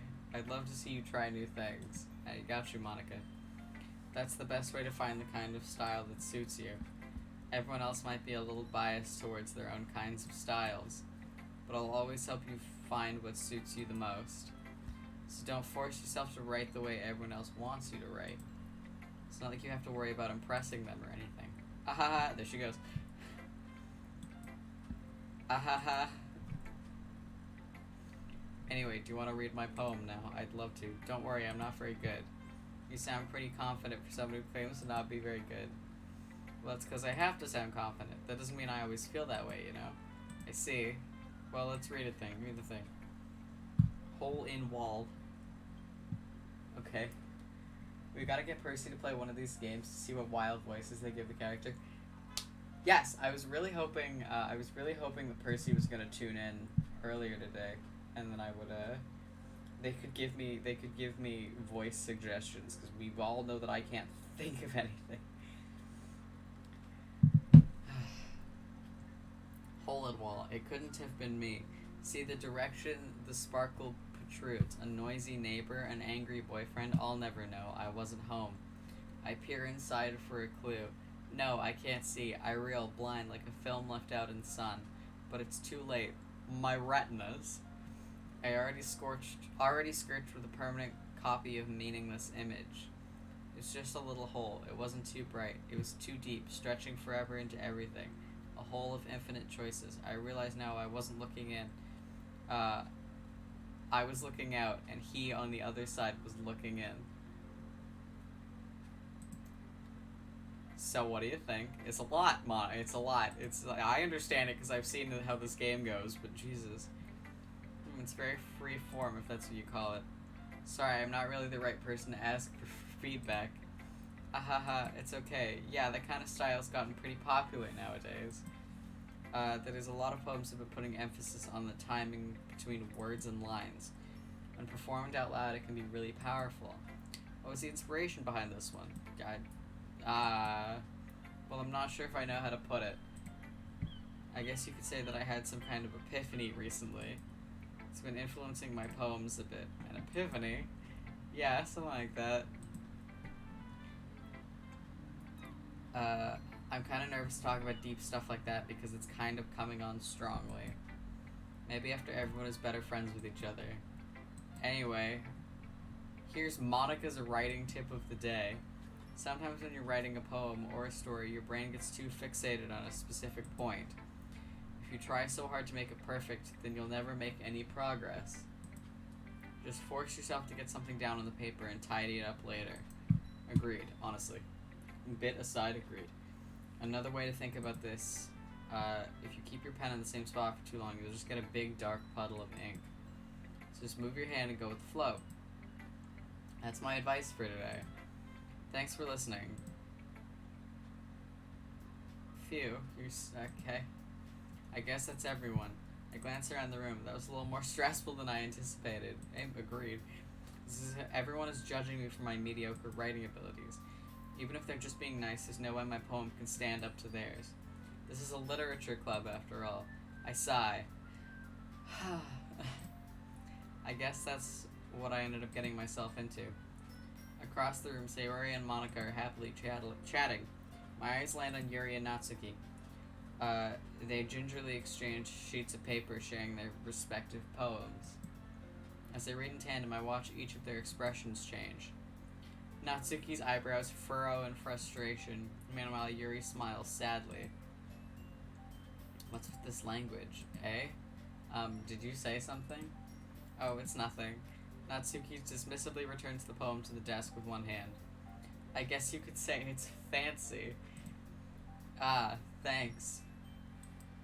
Yours is cute. Cute? Did you completely miss the symbolism or something? What? You compared your friends to crickets. What symbolism? It's clearly about the feeling of giving up. How can that be cute? I know. I'm sorry. My window is right here, as I'm sure you can tell, and sometimes bees that have flown too high will just ram it. And so every now and then there's just a very quick little like thunk, and it I hope they're okay. I just meant the language, I guess. I was trying to say something nice. You mean you have to try that hard to come up with something nice to say? Thanks, but it really didn't come out nice at all. Ooh. Well, I do have a couple suggestions. If I was looking for a suggestion, I would have asked someone who actually liked it. Which people did, by the way. Sayori liked it, and Everett did too. So based on that, the girls are fighting! Based on that, I'll gladly give you some suggestions of my own.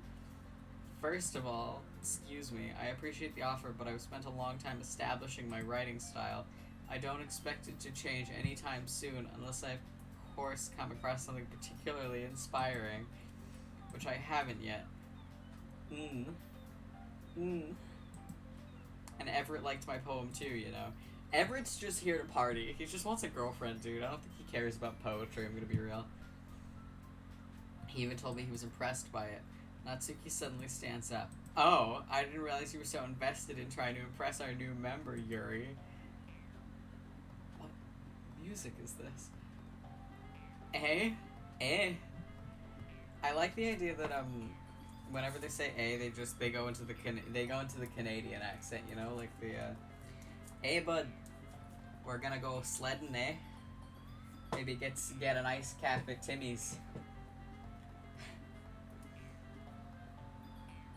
Ride our polar bears down to the I'm trying to think of another Canadian store. Down to the Hudson's Bay, eh? Anyway, that's not Yuri stands up as well. Maybe you're just jealous that Everett appreciates my advice more than he appreciates yours. I don't want to be in the middle of this.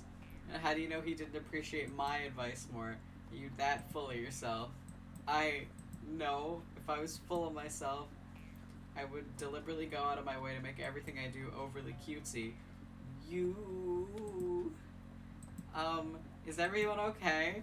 No, the girls are fighting. Well, you know what? I wasn't the one whose boobs.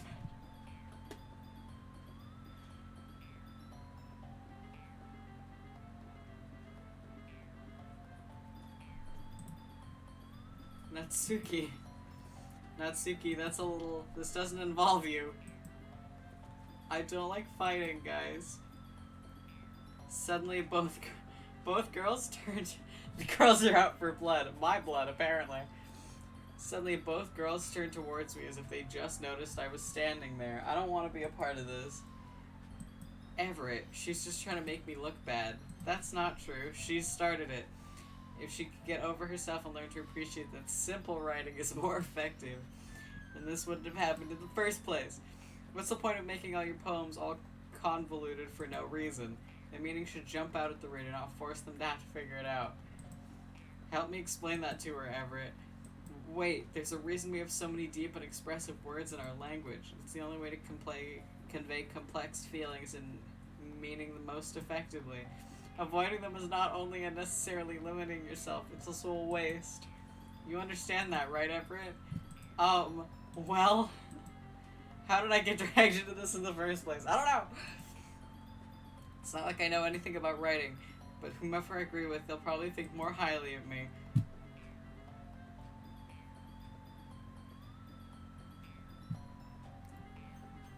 I think we gotta.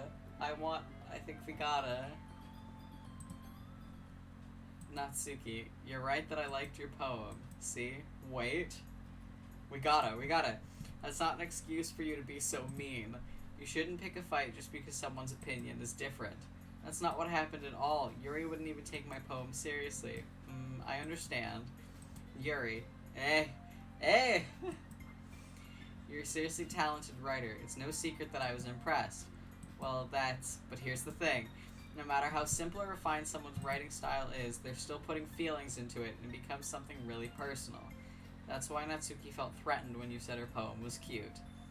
I see. I didn't notice that. I'm sorry. But Natsuki, you took it way too far. Yuri means well, and if you just told her how you felt, this wouldn't have happened in the first place. That feels kind of gaslighty. Is that just me? Just a little? Are you kidding? That's exactly what I did. It was her that... Natsuki, I think that's enough. Hi, Monica. Oh, well... I mean, they're kind of both facing the front, but her head is slightly tilted. She just stares straight into your soul. She stares straight on. Natsuki, I think that's enough. I think it's a tilted head that makes it not fucking horrifying. Exactly, like she's like ever so slightly turned away. She's looking into your retinas. You both said some things you didn't mean. Yuri apologized. Don't you think you should too? Natsuki clenches her fists. In the end, nobody has taken her side. Oh. She's trapped, at this point being defiant only because she can't handle the pressure. I end up even feeling bad for her. Sometimes when I'm hurt, it helps to take a walk and clear my head. Sayori, she doesn't need to. You know what? I'm going to do that. It'll spare me from having to look at all your faces right now. Without warning, Natsuki snatches up her own poem from the desk and storms out. On her way out, she crumples up the poem with her hands and throws it in the trash. Natsuki, she really didn't need to do that. I look across the room. Yuri has her chin buried in her hands while she stares down at her desk. I gingerly approach her and sit in the adjacent chair. Sigh. Everything alright? I'm so embarrassed. Can't believe I acted like that. You probably hate me now. Everyone in this game is a pick-me! You probably hate me now. No, Yuri, how could anyone... Oh my god. How could anyone not have gotten frustrated after being treated like that? You handled it as well as anyone could. I don't think any less of you. Well... alright, I believe you. Thanks, Everett, you're too kind. I got you. I'm thankful to have you a part of this club now. It's nothing. One more thing. That one thing that Natsuki said about, you know, I would never do anything so shameful. Oh, the titty thing. Right, I forgot. So, what thing did Natsuki say? Well, never mind that. I'm gonna go make some tea. I forgot about it too. Don't worry, Yuri. Make enough for more than one person, okay? Yeah. Ah! Hey, Monica. Okay, everyone, it's just about time for us to leave. How did you all feel about sharing poems? Monica, that is not a good question to ask. You know how it went. How did you feel about sharing poems? It was a lot of fun. Well, I'd say it was worth it. It was alright. Well, oh, she's back. Well, mostly. Everett, how about you? Yeah, I'd say the same. It was fine, I guess. It was a neat thing to talk about with everyone. Awesome. In that case, we'll do the same thing tomorrow. Don't. And maybe you'll learn something from your friends, too. So your poems will turn out even better. I'm once again asking Monica to stop staring at me with those big old eyes. Hello, beloved. Hi. I missed you. I hope you're doing well. We were talking about you earlier. I can't come up with voices for the characters. I can't think of anything. Yay! I'm so proud of you. Lucas. Where did you find a name tag? Where have you been going?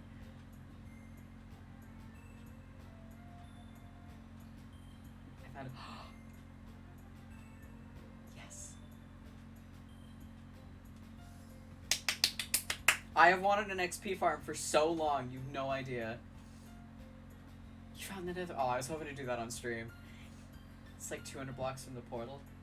Oh, sick. Okay, cool. Oh, we're gonna be so cool. Hell yeah. Hell yeah, hell yeah, hell yeah. Oh, I'm glad we finally... Okay, I'm glad we have one now.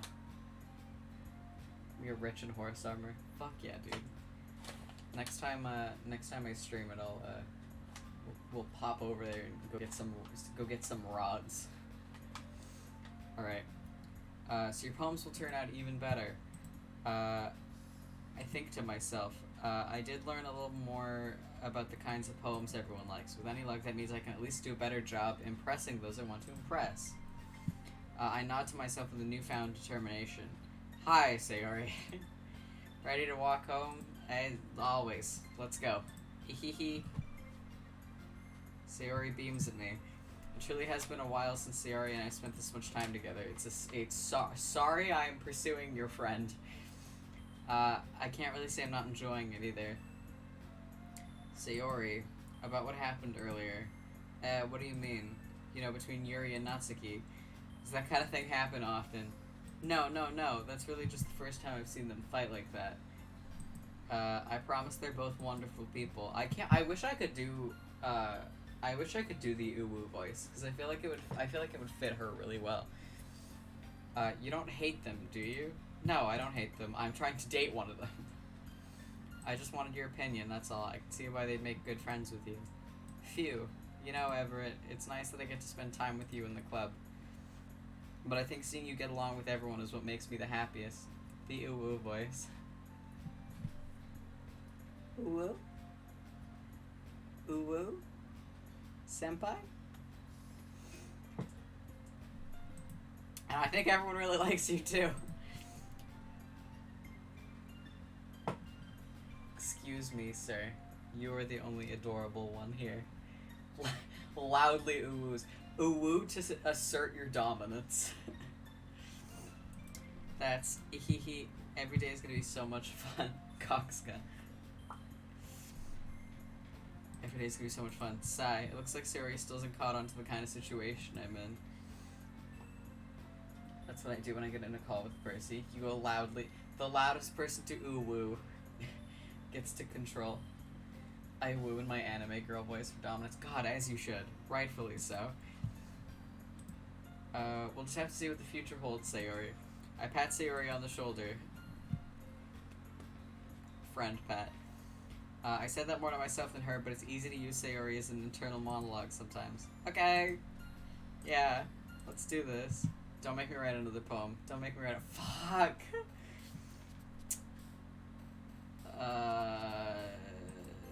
Shit. Okay.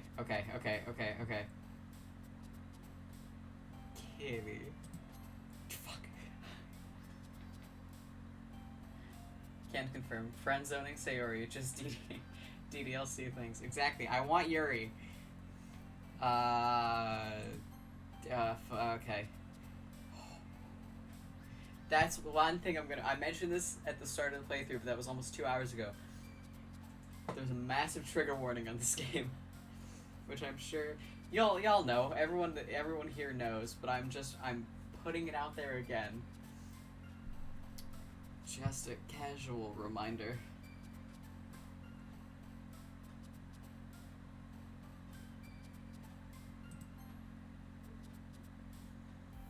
Okay. Anxiety. Despise. Vertigo. Okay. Trip marshmallow.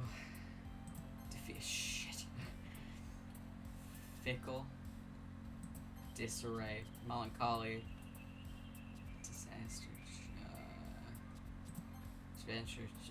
Damn it. I'm trying to friend zone Sayori and I keep accidentally picking things she likes. Incapable. Prayer, Destiny, Ambient. After Image. Infallible. Explode. Cause she likes the big words. I'm noticing. She likes big words. Eternity. Daydream. Vitality? Okay. That one. Inferno, Depression. Intellectual. Pure. Shit. Anime. I think I know who would like anime. Nightgown. Unrequited. Entropy. Okay, I think we got it. I think we're okay. Another day passes and it's time for the club meeting already. I've gotten a little more comfortable here over the past couple of days. Entering the club room, the usual scene greets me. Hi, Everett. Hi, Sayori. Yo, Sayori. Looks like you're in a good mood today. Hehe. I'm just still not used to being in the club, that's all. I see. That's a pretty simple thing to get you in a good... Wait, why do I have 3 Discord notifications? Just looked over at my screen. Give me 2 seconds. Apologies.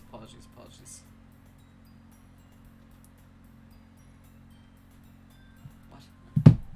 How do I have 3 Discord notifications, but also no Discord notifications? Why are they all from Carl Jacobs?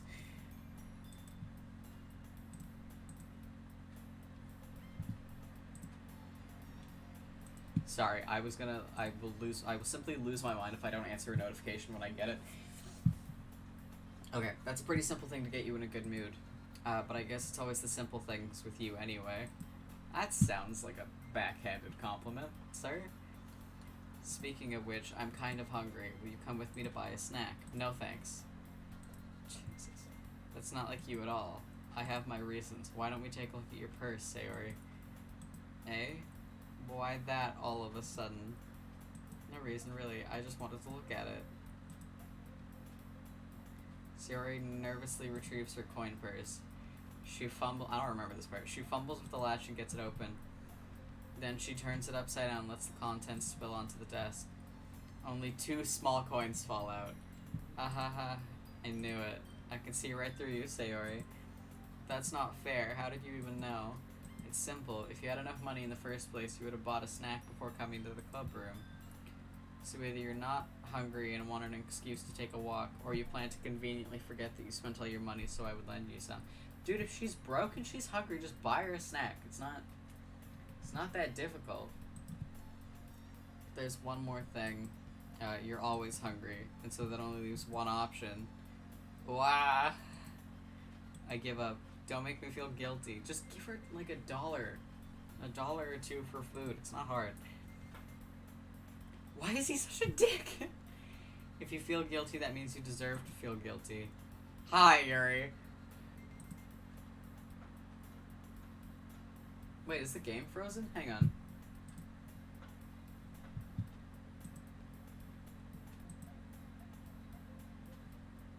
How long has she just been sitting there? Hang on.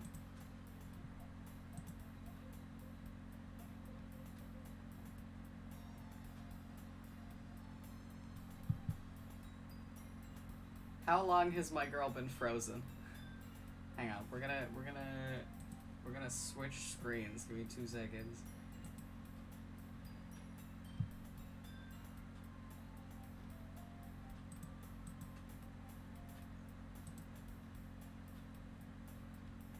There we go. Okay. That was strange. There we go. I didn't notice that she was listening in. That's never happened to me before. Her face is in her book, as always. I wasn't listening or anything. Liar. It was just something in my book. Yuri, tell Everett to let me borrow some money. That's Don't get me involved like that, Sayori. Just give her like $2. It's not hard. Fights. You should only buy what you can responsibly afford. Yeah, but if she's hungry, dude, let her eat. And frankly, after pulling a mischievous little stunt like that, your suffering is fair enough retribution.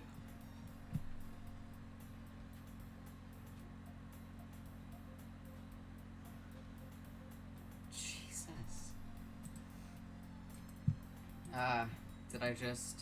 I didn't mean that. I got too absorbed in my book. Ooh. Ahaha, I really like when you speak your mind, Yuri.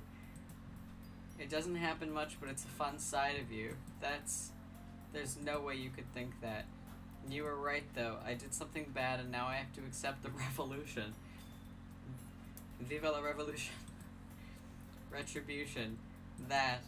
Still, coming from you, Sayori, I guess there's a little devil inside of all of us, isn't there? There can be. Hehehe. Don't let her fool you. Sayori knows exactly what she's doing. After all, she told you guys she was... Spoilers. You're right, but spoilers. After all, you guys told me she was bringing me to the club before she even told me. But you wouldn't have come if it weren't for the cupcakes. She had to trick Natsuki into making them. Come on, give me more credit than that, Sayori. Hehehe. Did we just hit her?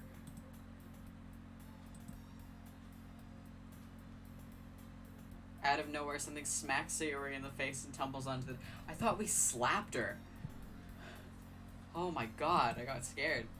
Ow, what was... A cookie. Sure enough, it's a giant cookie wrapped in plastic. Sayori glances around. Is this a miracle? God? It's because I paid my retribution. Actually, that one almost worked. Ahaha, I was just gonna give it to you, but then I heard you blab about the cupcakes. It was totally worth seeing your reaction, though. Ahaha. We don't throw food at each other. I guess she's 7, but come on. I'm so happy. Sayori hugs the cookie. Jesus, just eat it. Sayori rapidly tears open the wrapper and takes a big bite. So good. Oomph. Sayori suddenly clasps her hand over her mouth. I bit my tongue. Hehe. You're really going through a lot over just one cookie. Natsuki takes a bite of her own cookie. Yours looks really good too, Natsuki. Can I try it? Beggars can't be choosers, but yours is chocolate. Yeah, why do you think I gave you that one? Fine, still, I'm just really happy that you shared this with me. What is going on? Hehehe. Sayori gets out of her seat and goes behind Natsuki, then wraps her arms around her. Jeez. I get it. Cookie's still in hand. Natsuki reaches up to nudge Sayori off her.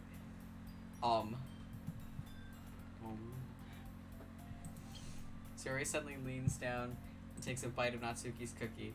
Hey, did you seriously just do that? I don't even know how to say that. Mouthful, Sayori trots away to safety. Yuri and I laugh as well. Geez, you're such a kid. You're the 7-year-old! Monika, can you tell Sayori? Natsuki glances around. Monika isn't in the club room. Where is Monika? Where's Monika anyway? Good question. Have any of you heard anything about her being late today? Oh, excuse me. Monika off doing demon things. Exactly. Monika, what rituals are you performing? Not me. Yeah, I haven't either. That's a bit unusual. I hope she's okay. Of course she's okay. She probably just had something to do today. She's pretty popular after all. Of course she is. You don't think she has a... I wouldn't be surprised. She's probably more desirable than all of us combined. There's a reason I'm going for you. Hehehe, that's true. Excuse me. Suddenly the door swings open. Sorry, I'm super sorry. There you are. I didn't mean to be late. You guys weren't worried or anything. Monika chose the club over her boyfriend after all. You're so strong-willed. Boyfriend? What on earth are you talking about? Don't look at me. I'm not pursuing you. Monika quizzically glances at me. Never mind that. What held you up, anyway? Well, my last period today was study hall. To be honest, I just kind of lost track of time. Demon things. Demon things. Ah ha ha. That makes no sense, though. You would have heard the bell ring, at least. I must not have heard it since I was practicing piano. Piano. I wasn't aware you played music as well, Monica. I don't really. I just kind of started recently. I've always wanted to learn piano. Is Sayori okay? She looks like she's seen God. That's so cool. You should play something for us, Monica. Monica looks at me. I keep thinking about how skin tight these jackets are. I know, you wouldn't be able to move. Sayori at least has the right idea. She's got hers open. Everyone else's looks so uncomfortable. Maybe once I get a little bit better, I will. Yay. That sounds cool. I'm so sorry. I also look forward to it. Is that so? In that case, I won't let you down, Everett. There she goes. Monica smiles sweetly. I didn't mean any pressure or anything like that. Don't worry. I've been practicing a whole lot recently. Yeah, I'm sure you've had the time. And I really love the chance to share once I'm ready. I see. In that case, best of luck. Thanks. So I didn't miss anything, did I? No, not really. I choose to leave out Sayori's mischievous escapade. I'm sure Natsuki will end up complaining to her anyway. It looks like everyone has already settled down. Sayori somehow already finished her entire cookie. That's a cookie. It's like 4 or 5 bites. It's not... Okay.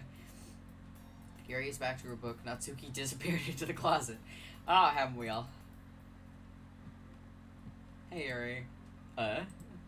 I suddenly noticed that Yuri is reading a different book from the one we've been reading together. What? Sorry, I didn't mean to interrupt. No, I was just kind of waiting for you. If that's the case, why don't we go ahead and get started? Yes, let's. Actually, I have a request. Do you mind if I make some tea first? Not at all. Tea time, tea time, tea time, tea time. If there's one thing that can make my reading time here any better, it's a nice cup of tea. Tea time, tea time, tea time. Not to mention for yourself as well. Yuri stands up and makes her way to the closet. I follow and watch as she retrieves a small water pitcher from the shelf with a kind of filter inside. She's making tea in the closet, obviously, where we all make tea. Can you hold this for a second? Sure. Yuri hands me the water pitcher and also fetches an electric kettle.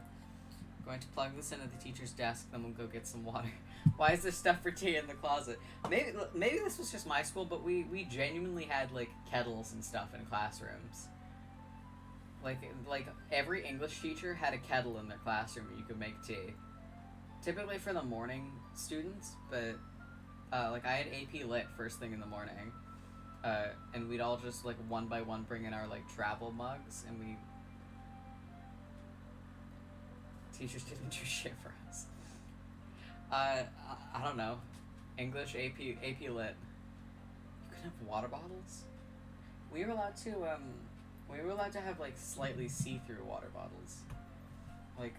I'm not using this one currently, but, you can kind of see inside this one, so as long as you could see inside of it, it was fine. But if it had that, we'd use this sort of thing to cheat, actually. We'd, because it could be alcohol. No, they didn't really care. They didn't really give a shit here. We'd use these to cheat. We'd make it so that we'd hold the water bottle like this and then take a drink, and then as we were putting it down, we'd have the slight cheat sheet, wrapped around the bottom. And the teachers they just didn't care. We were allowed completely see-through bottles my senior year, I think. Cheat sheet. Yeah, teachers, at least where I went to school, just, didn't really give a shit. Which is, fine by me. I passed AP Lit with flying colors, but, I'm gonna plug this in at the teacher's desk and then we'll go get some water. She walks back. Don't tell my AP Lit teacher that, but it's fine.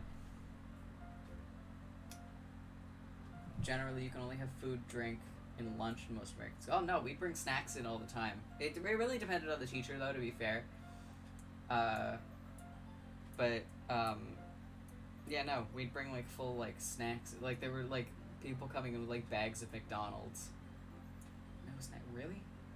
It depended on the class. Like we weren't allowed to eat in my math or my science classes, but my English and my history classes, because I did AP Lit and then I did Canadian history, and neither one of our teachers cared. And then in our theater class, we could just I didn't care. We could just eat whenever. But we were only allowed to eat in the front row in our theater class. So and my theater class was right after lunch, and so people would bring these like massive like lunch boxes full of food and eat like half of it during lunch, and then half of it just during our like intro drama class. I don't know why you saying Canadian history threw me for such a loop. Yeah, we didn't learn jack shit about American history. If you asked me to tell you anything about American history, I don't think I could. Genuinely. But if you asked me to tell you about Louis Riel and John A. Macdonald, I could tell you about those. Everything I've heard about Canadian schools are so much better than American schools. That's one thing that I think about a lot. And my mom, she immigrated to Canada from Scotland. But first my grandparents moved them down to California, and she went to school in California for a little bit in like late elementary school, middle school. And my dad was American. Y'all pledge allegiance to the flag every day? Never. We never have to do that. We sing O Canada at assemblies, and that's it. Like, that's so... We did, generally only in our younger years. Like, that's so weird to me. We stand and we say that, but... No, we just had to sing... If we had, like, an assembly with, like, our entire school, we had to stand up, turn towards the flag and sing O Canada, and then talk about how, the schools were built on, Indigenous lands, and then that's it. That's all they really. We stand and we say the pledge. I stopped saying it in high school, but I still stood. Understandable. I refused to stand in my private high school though. Damn. Yeah, Americans astound me. American traditions astound me. I watch her movements. To my surprise, the way she moves really contrasts her speaking mannerism. Americans. Especially because of her long legs, Yuri appears elegant and methodical. Okay, may I have the water pitcher? I used to sing the national anthem at basketball games.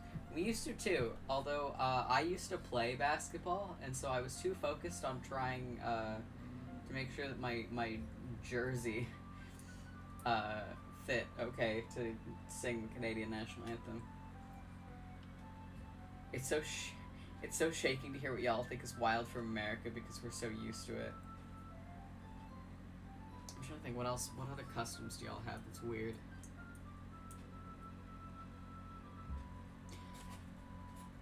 This is a Canadian thing, but I guess it's more West Coast that we're chill, but I think East Coast, Phoenix didn't believe that we sell guns and ammo and Oh, you don't. Walmart? What? Walmart?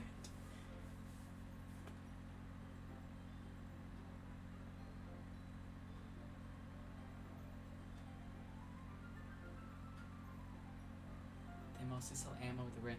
The most exciting thing in our Walmart is the fishing section.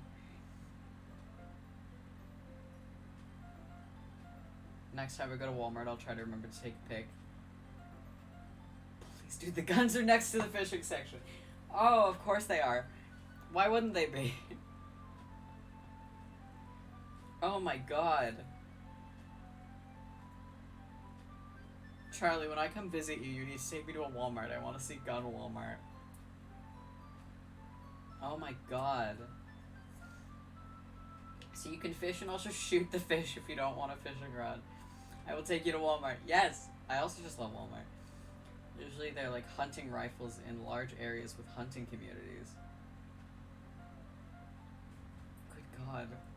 Can I just say, there's something so ominous about the like cheery Doki Doki music while we're talking about gun Walmart. Oh my God, dude. Hex, I'll be right back. I might as well walk with you. Yeah, why not? Shall we go then? Gun Walmart. Were you two off to? We're going to go have relations in the bathroom, Monica, and also get water. What can I do for you? Yuri was gonna make some tea, so I suddenly realized how weird it sounds to explain this to Monica. The biggest culture shock was when I went to Canada. It was the lack of flags everywhere. Yeah, there's like no flags here. We all know that we're Canadian. We know. Although one thing that I will say is that I passed the fire hall that's near my apartment, and they have three flags up. They have the Canadian flag, they have the flag of the province that I live in, and then they also had the LGBTQ flag, like the gay pride flag. And I was just sitting there and I was like, wow, I love my country. Canada, BC, gay. Like to compare, there were 2 American flags attached to the Walmart I worked in. They needed 2 for the size of the building. Isn't there another thing where like you're not supposed to, the American flag isn't supposed to touch the ground or something like that? I don't know if it's the same here actually. I assume it is. Actually, I'm gonna look it up. Can the Canadian flag touch the ground? Can the Canadian flag touch the ground? The national flag of Canada should not be written on or marked in any way, nor be covered by other objects. Nothing should be pinned or sewn on the national flag of Canada. Well, I've broken that. The national flag of Canada should never be dipped or lowered to the ground as a means of paying salute or compliment for any person. Wow, okay. If it touches the ground, you're supposed to burn it. I don't think you're supposed to burn it. I think it's more just an, shucks. You know? It also can't be worn, and yet here we are. Yeah, I see people wearing the American flag as a cape a lot, to be fair. Like, a lot. Sorry, I was just a bit curious. Alright, we're going for it. I'm still shedding. I know it doesn't matter. I know y'all don't. I know it's not a part of the game, but my hair, I'm still shedding. It's kind of a one-person job, isn't it? Maybe we wanted to snog by the water fountain. Monica, did you think of that? Oh, is it cape? Isn't even what I meant. Like, at least everyone owns at least one shirt with the flag on it. Oh, really? I don't know if I've ever seen a Canadian flag shirt, like the red, white, red. But, we have, like, red shirts with, like, the maple leaf and, like, Oh Canada on it for, like, Canada Day. But I've never, like, outright seen a Canadian flag on a shirt. I'm sure we have. Next time I go, like, further downtown, I'll see if I can take pictures in the, like, souvenir shops and see if there's anything. We sell many shirts at my job with the flag on it. Wow. Y'all are very patriotic, which we are too, but we're a little less verbal about it, you know? That's the best way I can describe it. Monica, please just mind your own business for once. America. Or do you want to tell me there's something wrong with Everett or do you want to tell me there's something wrong with helping involve Everett in club activities? I don't think that grammar is correct. Eh? My mouth gapes. What is she doing? Monica! I suppose there's nothing wrong with that. Then let's go, Everett. Gary quickly exits the room and I follow. Once in the hallway, she suddenly puts her forehead against the wall. I spoke without thinking. How could I say something like that? Yuri, something It's flying. Something about the way she said that made me feel so irritated. What's wrong with me? No, Yuri. I think you did the right thing. I wasn't expecting it, but it's also not right for Monica to judge people like that. The music picked it. Everett, how come even when I do something bad, you're being nice to me? Because I'm in love with you! Because nothing that you do is as bad as you make it seem in your head. Nobody's perfect. We have emotions, we can't always hide them away, but you always amplify things in your head. Your mind turns a light rain shower into a hurricane. No. Wouldn't you hate me for something as terrible as that? Why would I hate you? I can't hate someone for having emotions. Well, what kind of friend would do that? She's friend zoning. Friend, you say? Yuri lifts her head.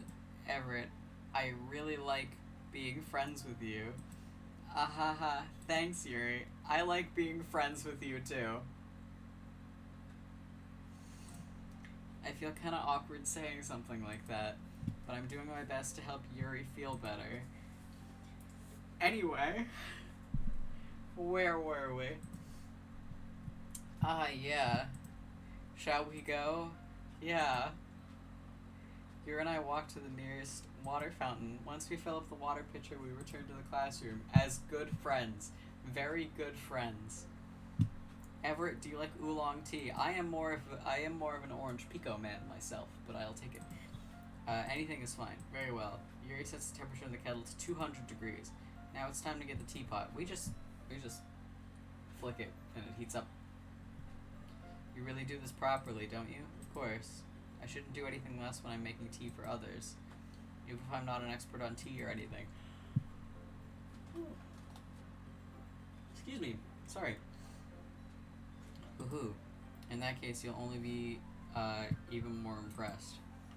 Perhaps I will. Yuri fetches the teapot and begins measuring the tea leaves. To my surprise, she even starts humming a little to herself. You must be in a good mood now. Well, I friend-zoned her, so I can't imagine how. Is that so? I was letting it show. And you noticed. I did notice. I was doing a little bit of thinking, and I decided I would try expressing myself a little bit more. Turns out it's not very hard for me to do. When it's you who's around anyway.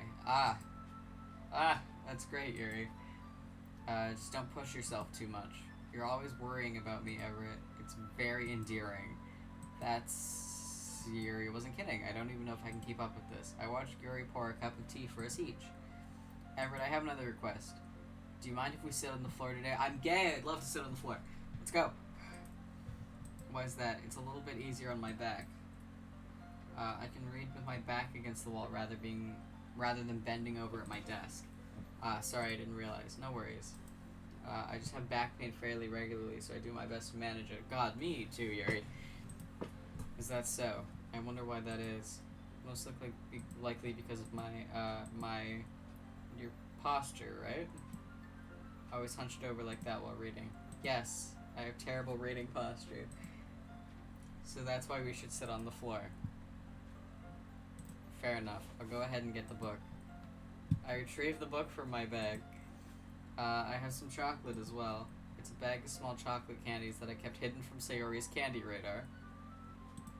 Sus. I take it since it'll go well with the tea. Yuri and I then sit against the wall, teacups at our sides. As if in sync, we assume the same reading position as last time, each holding one half of the book. Except this time, our bodies are even closer to each other. I can't see too well. Tie your hair back. Yuri slides closer until our shoulders are touching.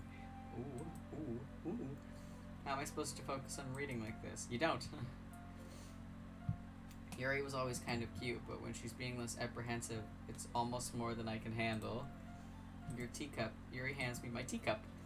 Holding it with my hand that's not holding the book, I end up in a position that makes it even harder to focus.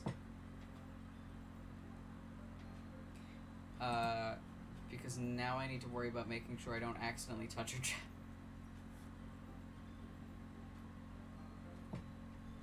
Okay. Meanwhile, Yuri hasn't noticed a single thing. She wears her intense reading expression, and I can only presume the world around her has faded away. I use all of my willpower to focus on reading. After a few minutes, I finally manage to relax a little. I put the teacup between my legs and fumble with the chocolate wrapper. Ah, sorry. I briefly let go of the book to finish opening the wrapper. You can have as much as you want. Ah, that's okay. I won't take any. Take the chocolate. Are you sure? Well, if I touch it, then it might get smudges on the pages. Ah, you're right. I didn't even think about that. My bad. No need to apologize. I'll hold the book, okay? Are you sure? Of course. Oh, look at her! Look at her! Yuri opens the book with both hands. She holds it so that I don't have any harder of a time reading from it. But as a result, her left arm is practically resting on top of my leg. Well, in that case, Yuri is already totally focused on reading again. I take a chocolate candy and pop it into my mouth. Then I take another chocolate and I hold it up to Yuri. She doesn't even look away from the book. She simply parts her lips as if the situation is completely natural. But that means I can't stop here. I apprehensively place the chocolate in her mouth. Oh, there it is! Place the chocolate in her mouth. Just like that, Yuri closes her lips over it. Eh? Yuri's expression suddenly breaks. Did I just... Yuri looks at me like she needs to confirm what just happened. Everett? Sorry? I guess I shouldn't have done that. That's... Well, you were just helping. That's something that friends do. It's... Sure? Right? I mean, not really in this kind of context, but yeah, that's all it was. Yeah, then, you don't need to stop or anything. I see. The situation has gotten really tense. Yuri tries to return to the book, but I can tell just by her expression that even she can't focus now. My heart is pounding. I nervously take another chocolate between my fingers. But this time, Yuri's eyes meet mine. How did it even come to this? Yuri doesn't avert her gaze. I notice her chest rising and falling to the rhythm of her breaths. I raise my arm. Ah! Like before, Yuri parts her lips. But it's different this time. I take the chocolate and place it in her mouth. Oh, look at it go. I feel her hot. I don't want to read this anymore. I'm gonna be real with you. Okay, thank you, Monica. Monica has cut in. Okay, everyone. Wah. Yuri jolts back. It's time to share poems. I forgot we wrote a poem. Everett, you can help Yuri put away the tea stuff, right? Yeah, of course. Yeah, Monica. Yeah, I got you. Oh my god. The spell is abruptly broken. I'll take care of the cups. Yeah. Yuri picks up the teacups from the floor. I pick up the bag of chocolates. In the end, we hastily clean up without so much as a word between us. I get the feeling this is something neither of us will have the courage to bring up. We gotta. Let's see what you've written for today. Yuri stares at the poem with a surprised expression on her face. Do you like it?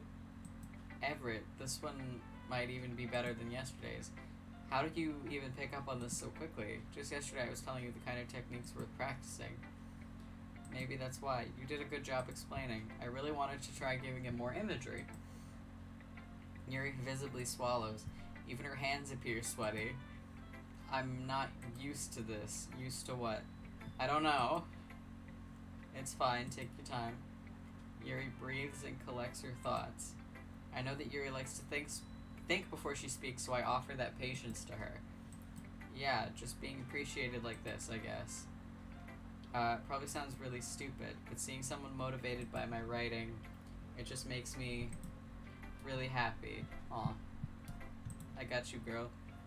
Are you saying you've never shared your writing before? Yuri nods. Really? I don't believe it. I really only write for myself. And besides, people will just laugh at me. I don't think any of us have laughed at you other than maybe Natsuki, but that doesn't count. Do you really think that? Again, Yuri nods. Huh. Even your close friends? Yuri doesn't respond to that. I wonder why. Anyway, do you want to share the poem you wrote today? Yeah, I do. If it's with you... Yeah, okay, if it's with you. The raccoon. Oh, I can never read this.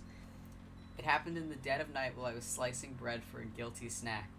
My attention was caught by a scuttering of a raccoon outside my window. That was, I believe, the first time I noticed my strange tendencies as an unordinary human. I gave the raccoon a piece of bread, my subconscious well aware of consequences. I'm well aware that the raccoon that is fed will always come back for more. That's one thing. My mom's house, there's a family of raccoons that live there, and she feeds them, and she sends me videos of them. And one of them I have named Kyla Ren. One of them is Chunky. The mom is just Mama. That sort of thing. I'll see if I can, next time they show up, I'll see if I can get her to send me a video, and I'll show you. But little family of raccoons. Just vibing. Just doing that little raccoon thing. Okay. Well aware that a raccoon that is fed will always come back for more. The enticing beauty of my cutting knife was the symptom, the bread, my hungry curiosity, the raccoon an urge. The moon increments its place and reflects that much more light off my cutting knife. The very same light that glistens in the eyes of my raccoon friend. I slice the bread, fresh and soft. The raccoon becomes excited. Or perhaps I'm merely projecting my emotions onto the newly satisfied animal. The raccoon is taken to following me. You could say that we've gotten quite used to each other. The raccoon becomes hungry more and more frequently, so my bread is always handy. Each time I brandish my cutting knife, the raccoon shows me its excitement. A rush of blood, classic Pavlovian conditioning. I slice the bread, and I feed myself again. Okay.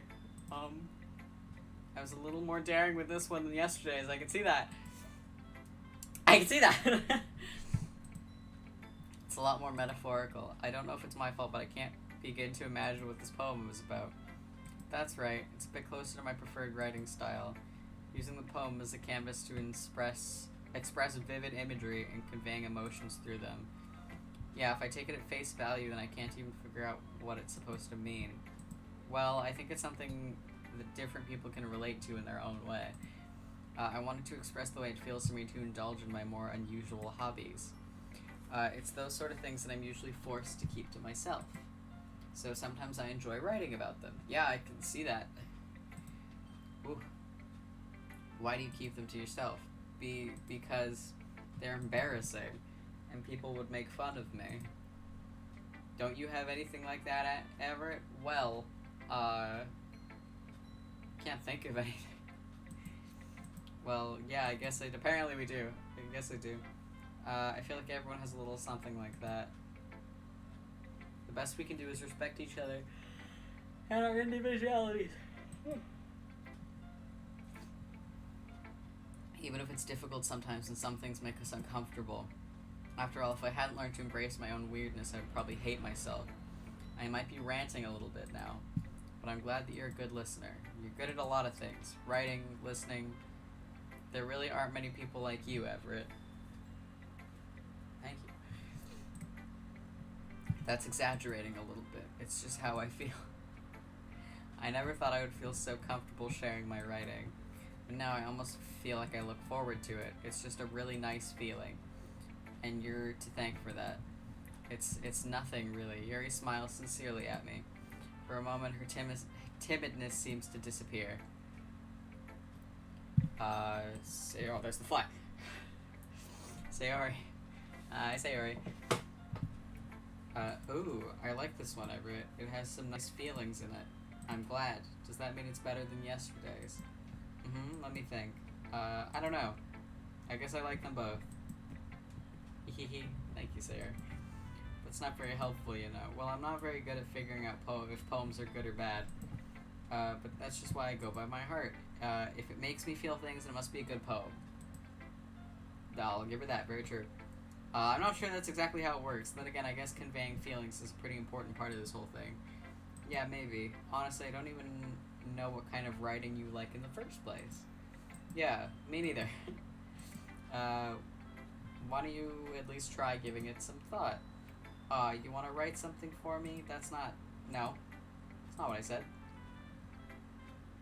You're always thinking of other people. You need to think about yourself once in a while. If you don't, you might end up getting hurt at some point. Well, I don't really know what you mean, but I'll try to keep it in mind. Well, whatever. Anyway, let's see. I guess I like happy poems.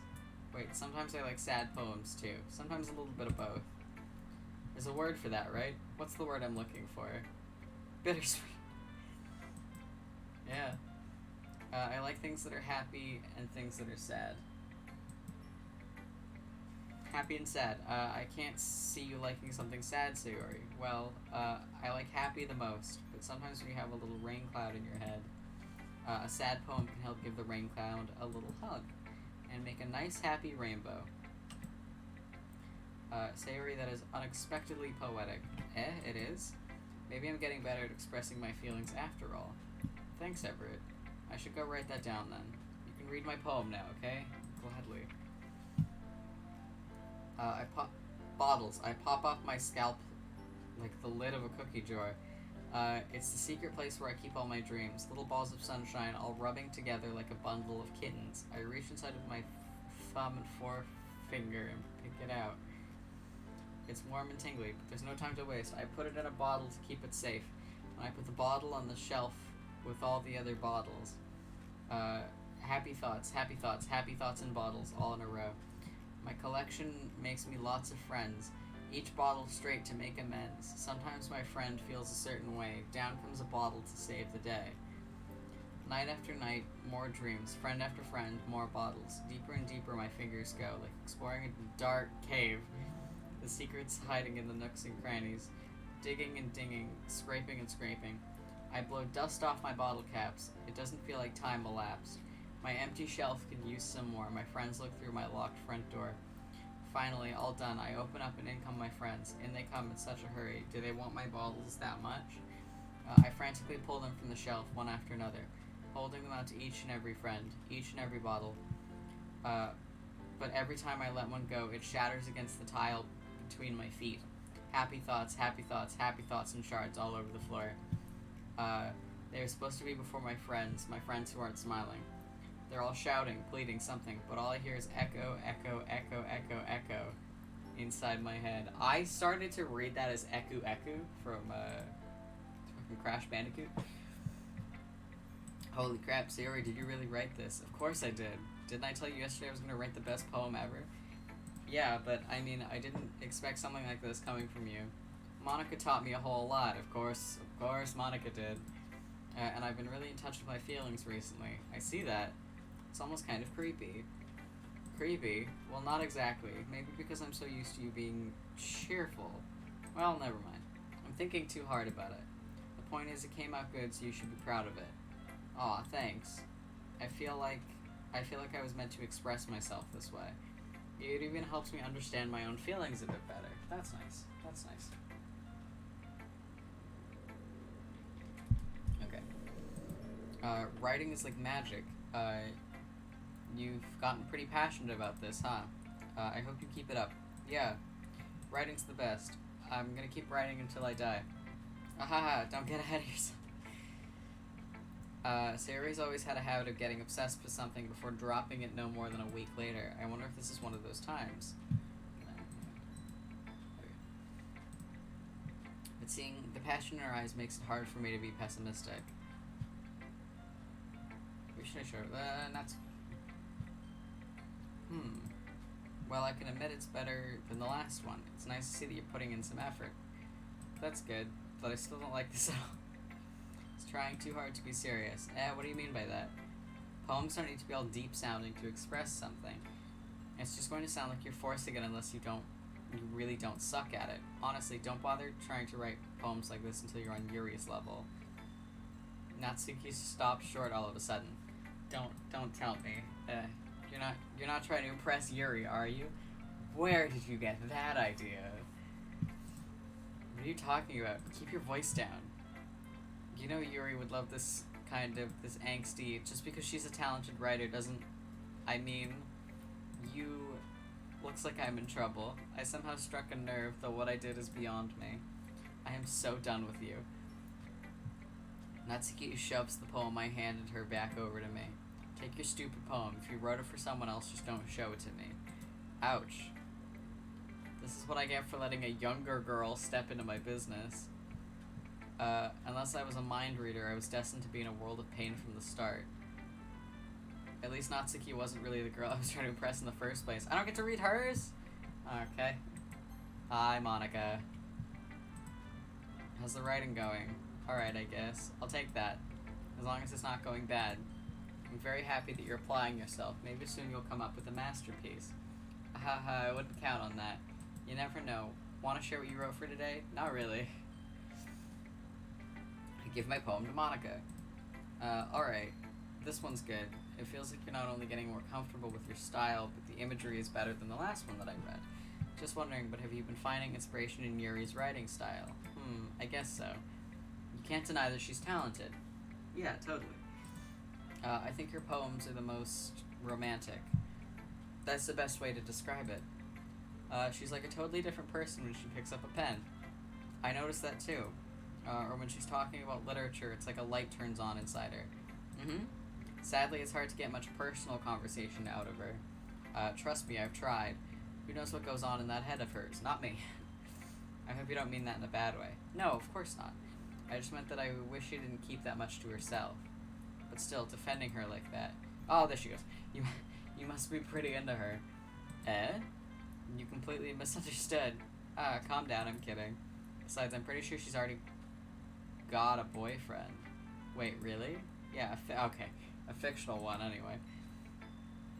Monica kind of whispers that last part to me.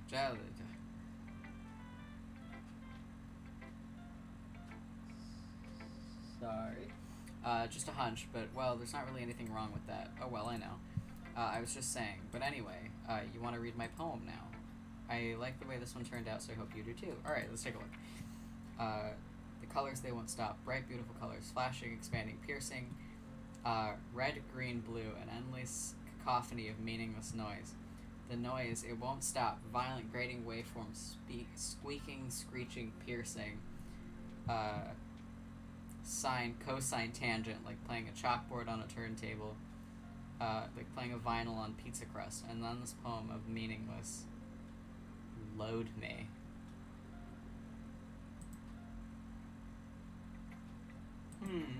It's even more abstract than your last one, huh? Haha. I guess it's just the way I write. I'm sorry if you don't like it. No, I never said that. It's just kind of a thing I've never really seen before, I guess. I kind of like playing with my space on the paper. Choosing where and how to space out your words can totally change the mood of the poem. Yeah, tell me about it. It's almost like magic.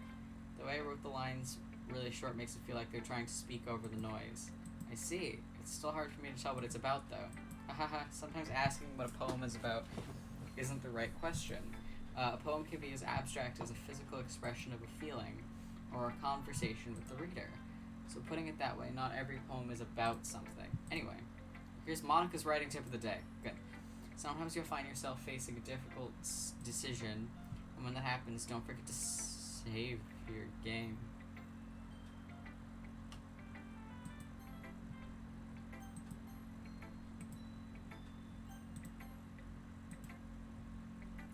You never know when you might change your mind, or when something unexpected may happen. Wait, is this tip even about writing? What am I even talking about? Haha, that's my advice for today. Thanks for listening. Okay, everyone, we're all done reading each other's poems, right? I have something extra planned for today, so if everyone could come sit at the front of the room. Is this about the festival? Well, sort of. Do we really have to do something for the festival?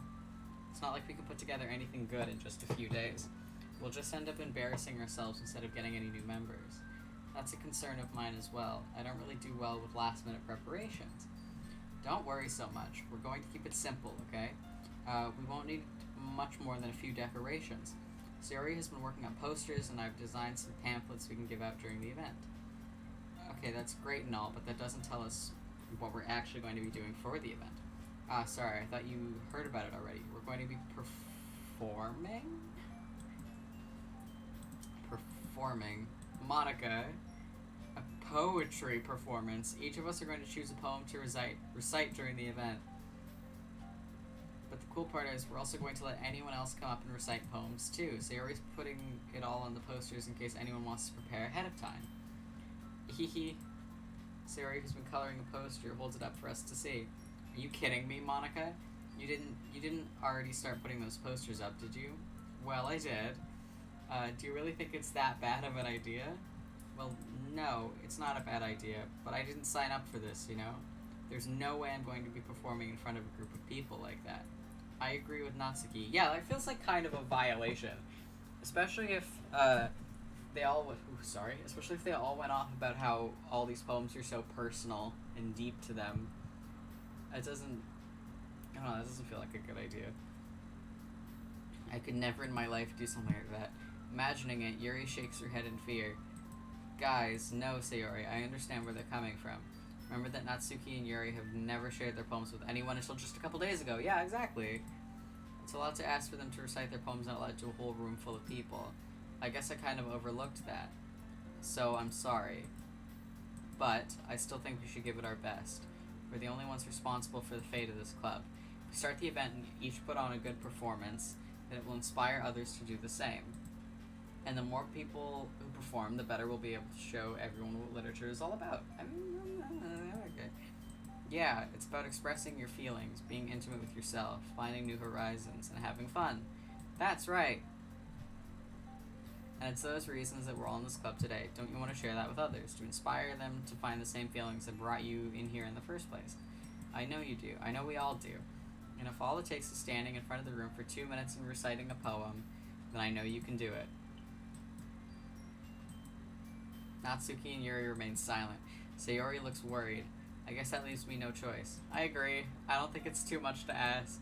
I think that Sayori and Monica have been trying really hard to get new members. The least we can do is help them out a bit. Well, maybe, but it looks like Natsuki doesn't have any arguments left. Ooh. Okay, fine. I guess I'll just have to get it over with. Alright. Phew. Thanks, Natsuki. What about you, Yuri? Yuri dejectedly glances around at everyone else's expectant faces. Sigh. I guess I don't really have a choice. Ah, that's everybody. You're the best, Yuri. This club is seriously going to be the death of me.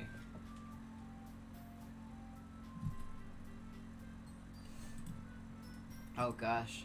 You'll be fine, Yuri. But anyway, let's move on to the main event. I want each of you to choose a poem of yours. We're going to practice reciting them in front of each other. No way. Monica, this is too sudden. Well, if you can't recite your poem in front of the... We've all already read each other's poems, haven't we? It's all the same poem.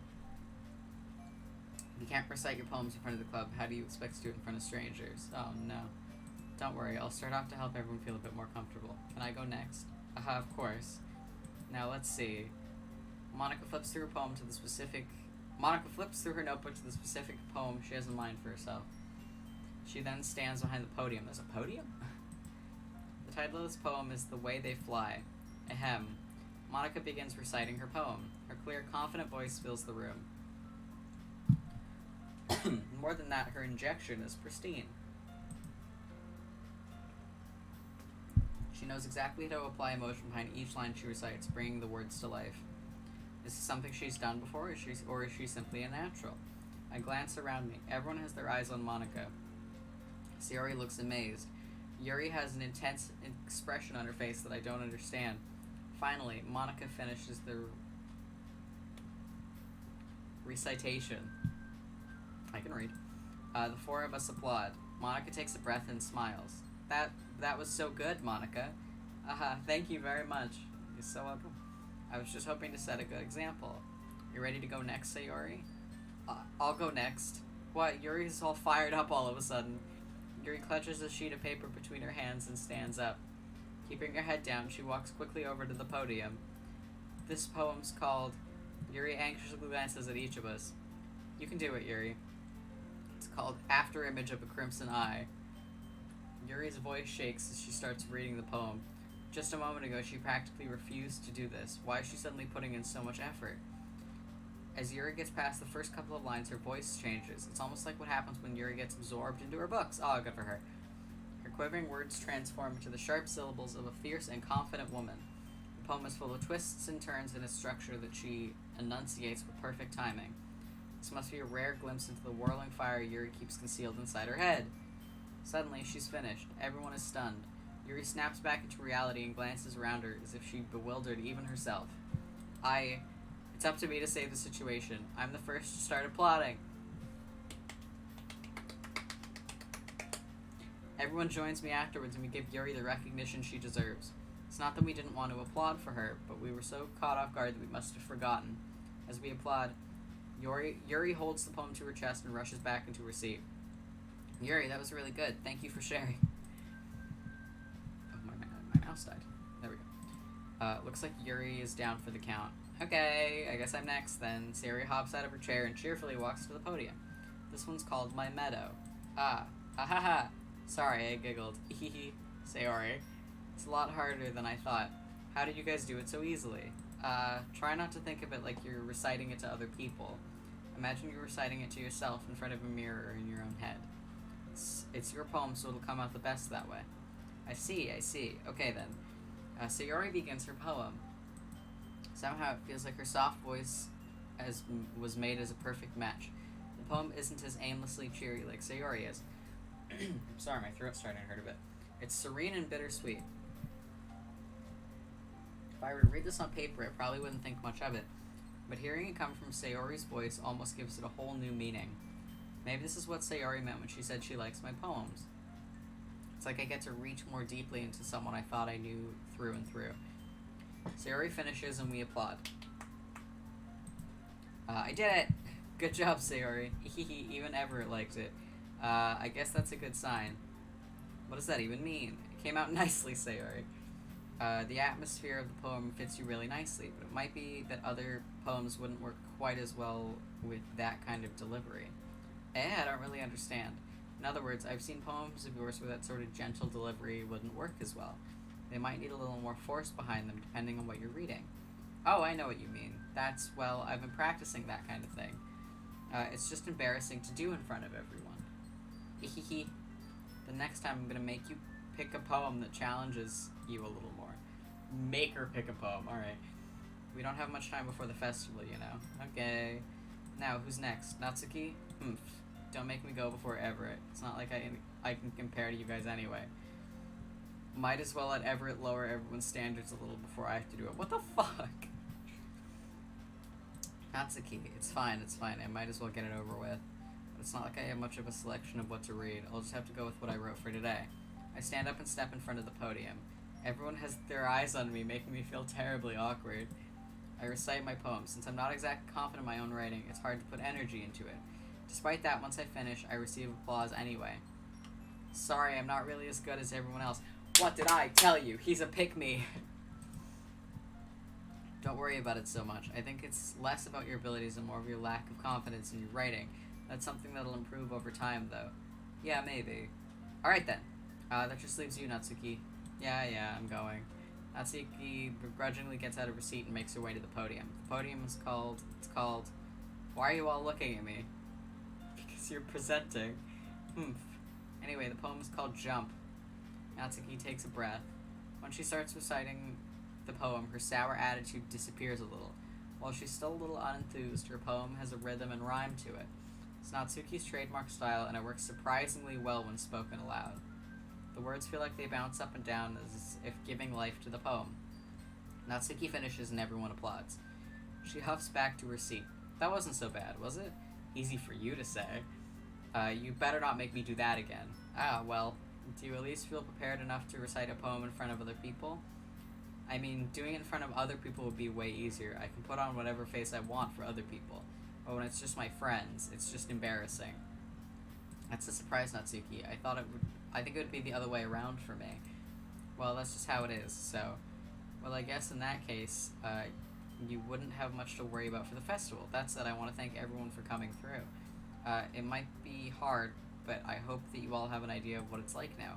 Make sure you pick a poem and get enough practice before the festival, okay? I'll be making pamphlets, so let me know ahead of time what you'll be reciting. Jeez, I should probably find some other poem to recite instead. That's fine too, it doesn't have to be your own. Oh, I'm already pleasantly surprised that you're putting all this effort into the club. There she goes. But it makes me really happy. Yeah, no problem. Okay, everyone, I think that's about it for today. I know the festival's coming up, but let's try to write poems for tomorrow as well. It's working out really nicely so far, so I'd like to continue that. As for the festival, we'll finish planning tomorrow, and then we'll have the weekend to prepare. Monday's the big day. I can't wait. I can do this. I can do this. Alright. I stand up. There's no way I'll be able to find the same enthusiasm as Sayori and Monica, but I'll do my best to get through it. If it's for the sake of the club and impressing Monica, then I'll have to do my best. Ready to go, Sayori? Yep. Look at you two, always going home together like that. It's kind of adorable, isn't it? Hehe. Jeez, guys, don't make such a big deal. We're neighbors. We live next to each other. Must be a little nice, though. Well, how am I supposed to respond to that? It's okay, Everett, you don't have to say it. Whatever, let's go already. I walk home with Sayori once more. Even though it's only been a few days, a lot of things have already changed. But today, Sayori is being a little quieter than usual on the way home. Hey, Sayori. Sorry, I was spacing out. Ah, no wonder. I was thinking about something from earlier. Like how we get to, Sayori fumbles with her words. So let's just say that one day, Yuri asked to walk home with you. Huh? What would you do? What kind of question is that? You're kind of putting me on the spot here. Hehehe.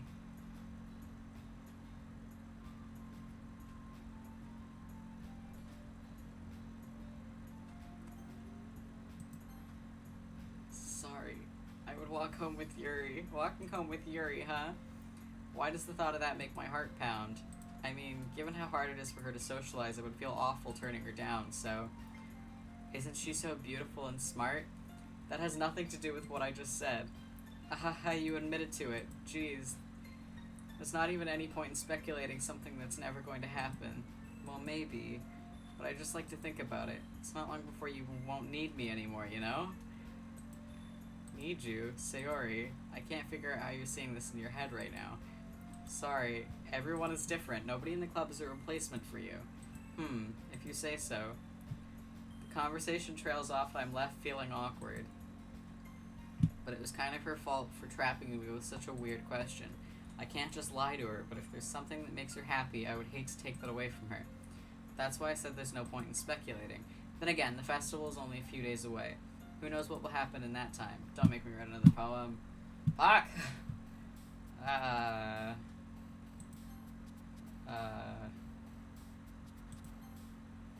I am getting better at this, I will say that.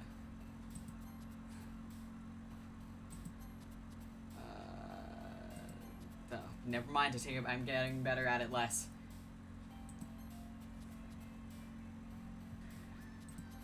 Disown. Destiny. Disoriented. Secretive. Extreme. Incongruent. I am getting better at this. Analysis. Anxiety. Eternity. Prayer? Oh, shit. Melancholy.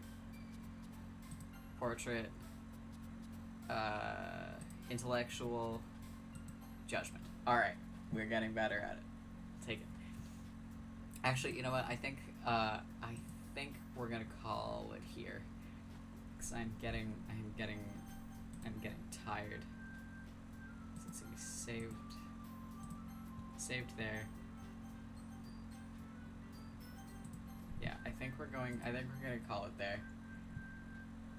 We're going to switch to that. Hello, it's me.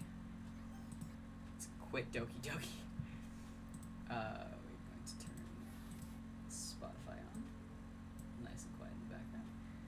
Okay, thank you for coming out. This was really fun. I will maybe be doing more of this. Tomorrow, though. Tomorrow is what I'm very excited for, because tomorrow is Maid Dress Heisenberg Day, because the camera obviously works, which is dope.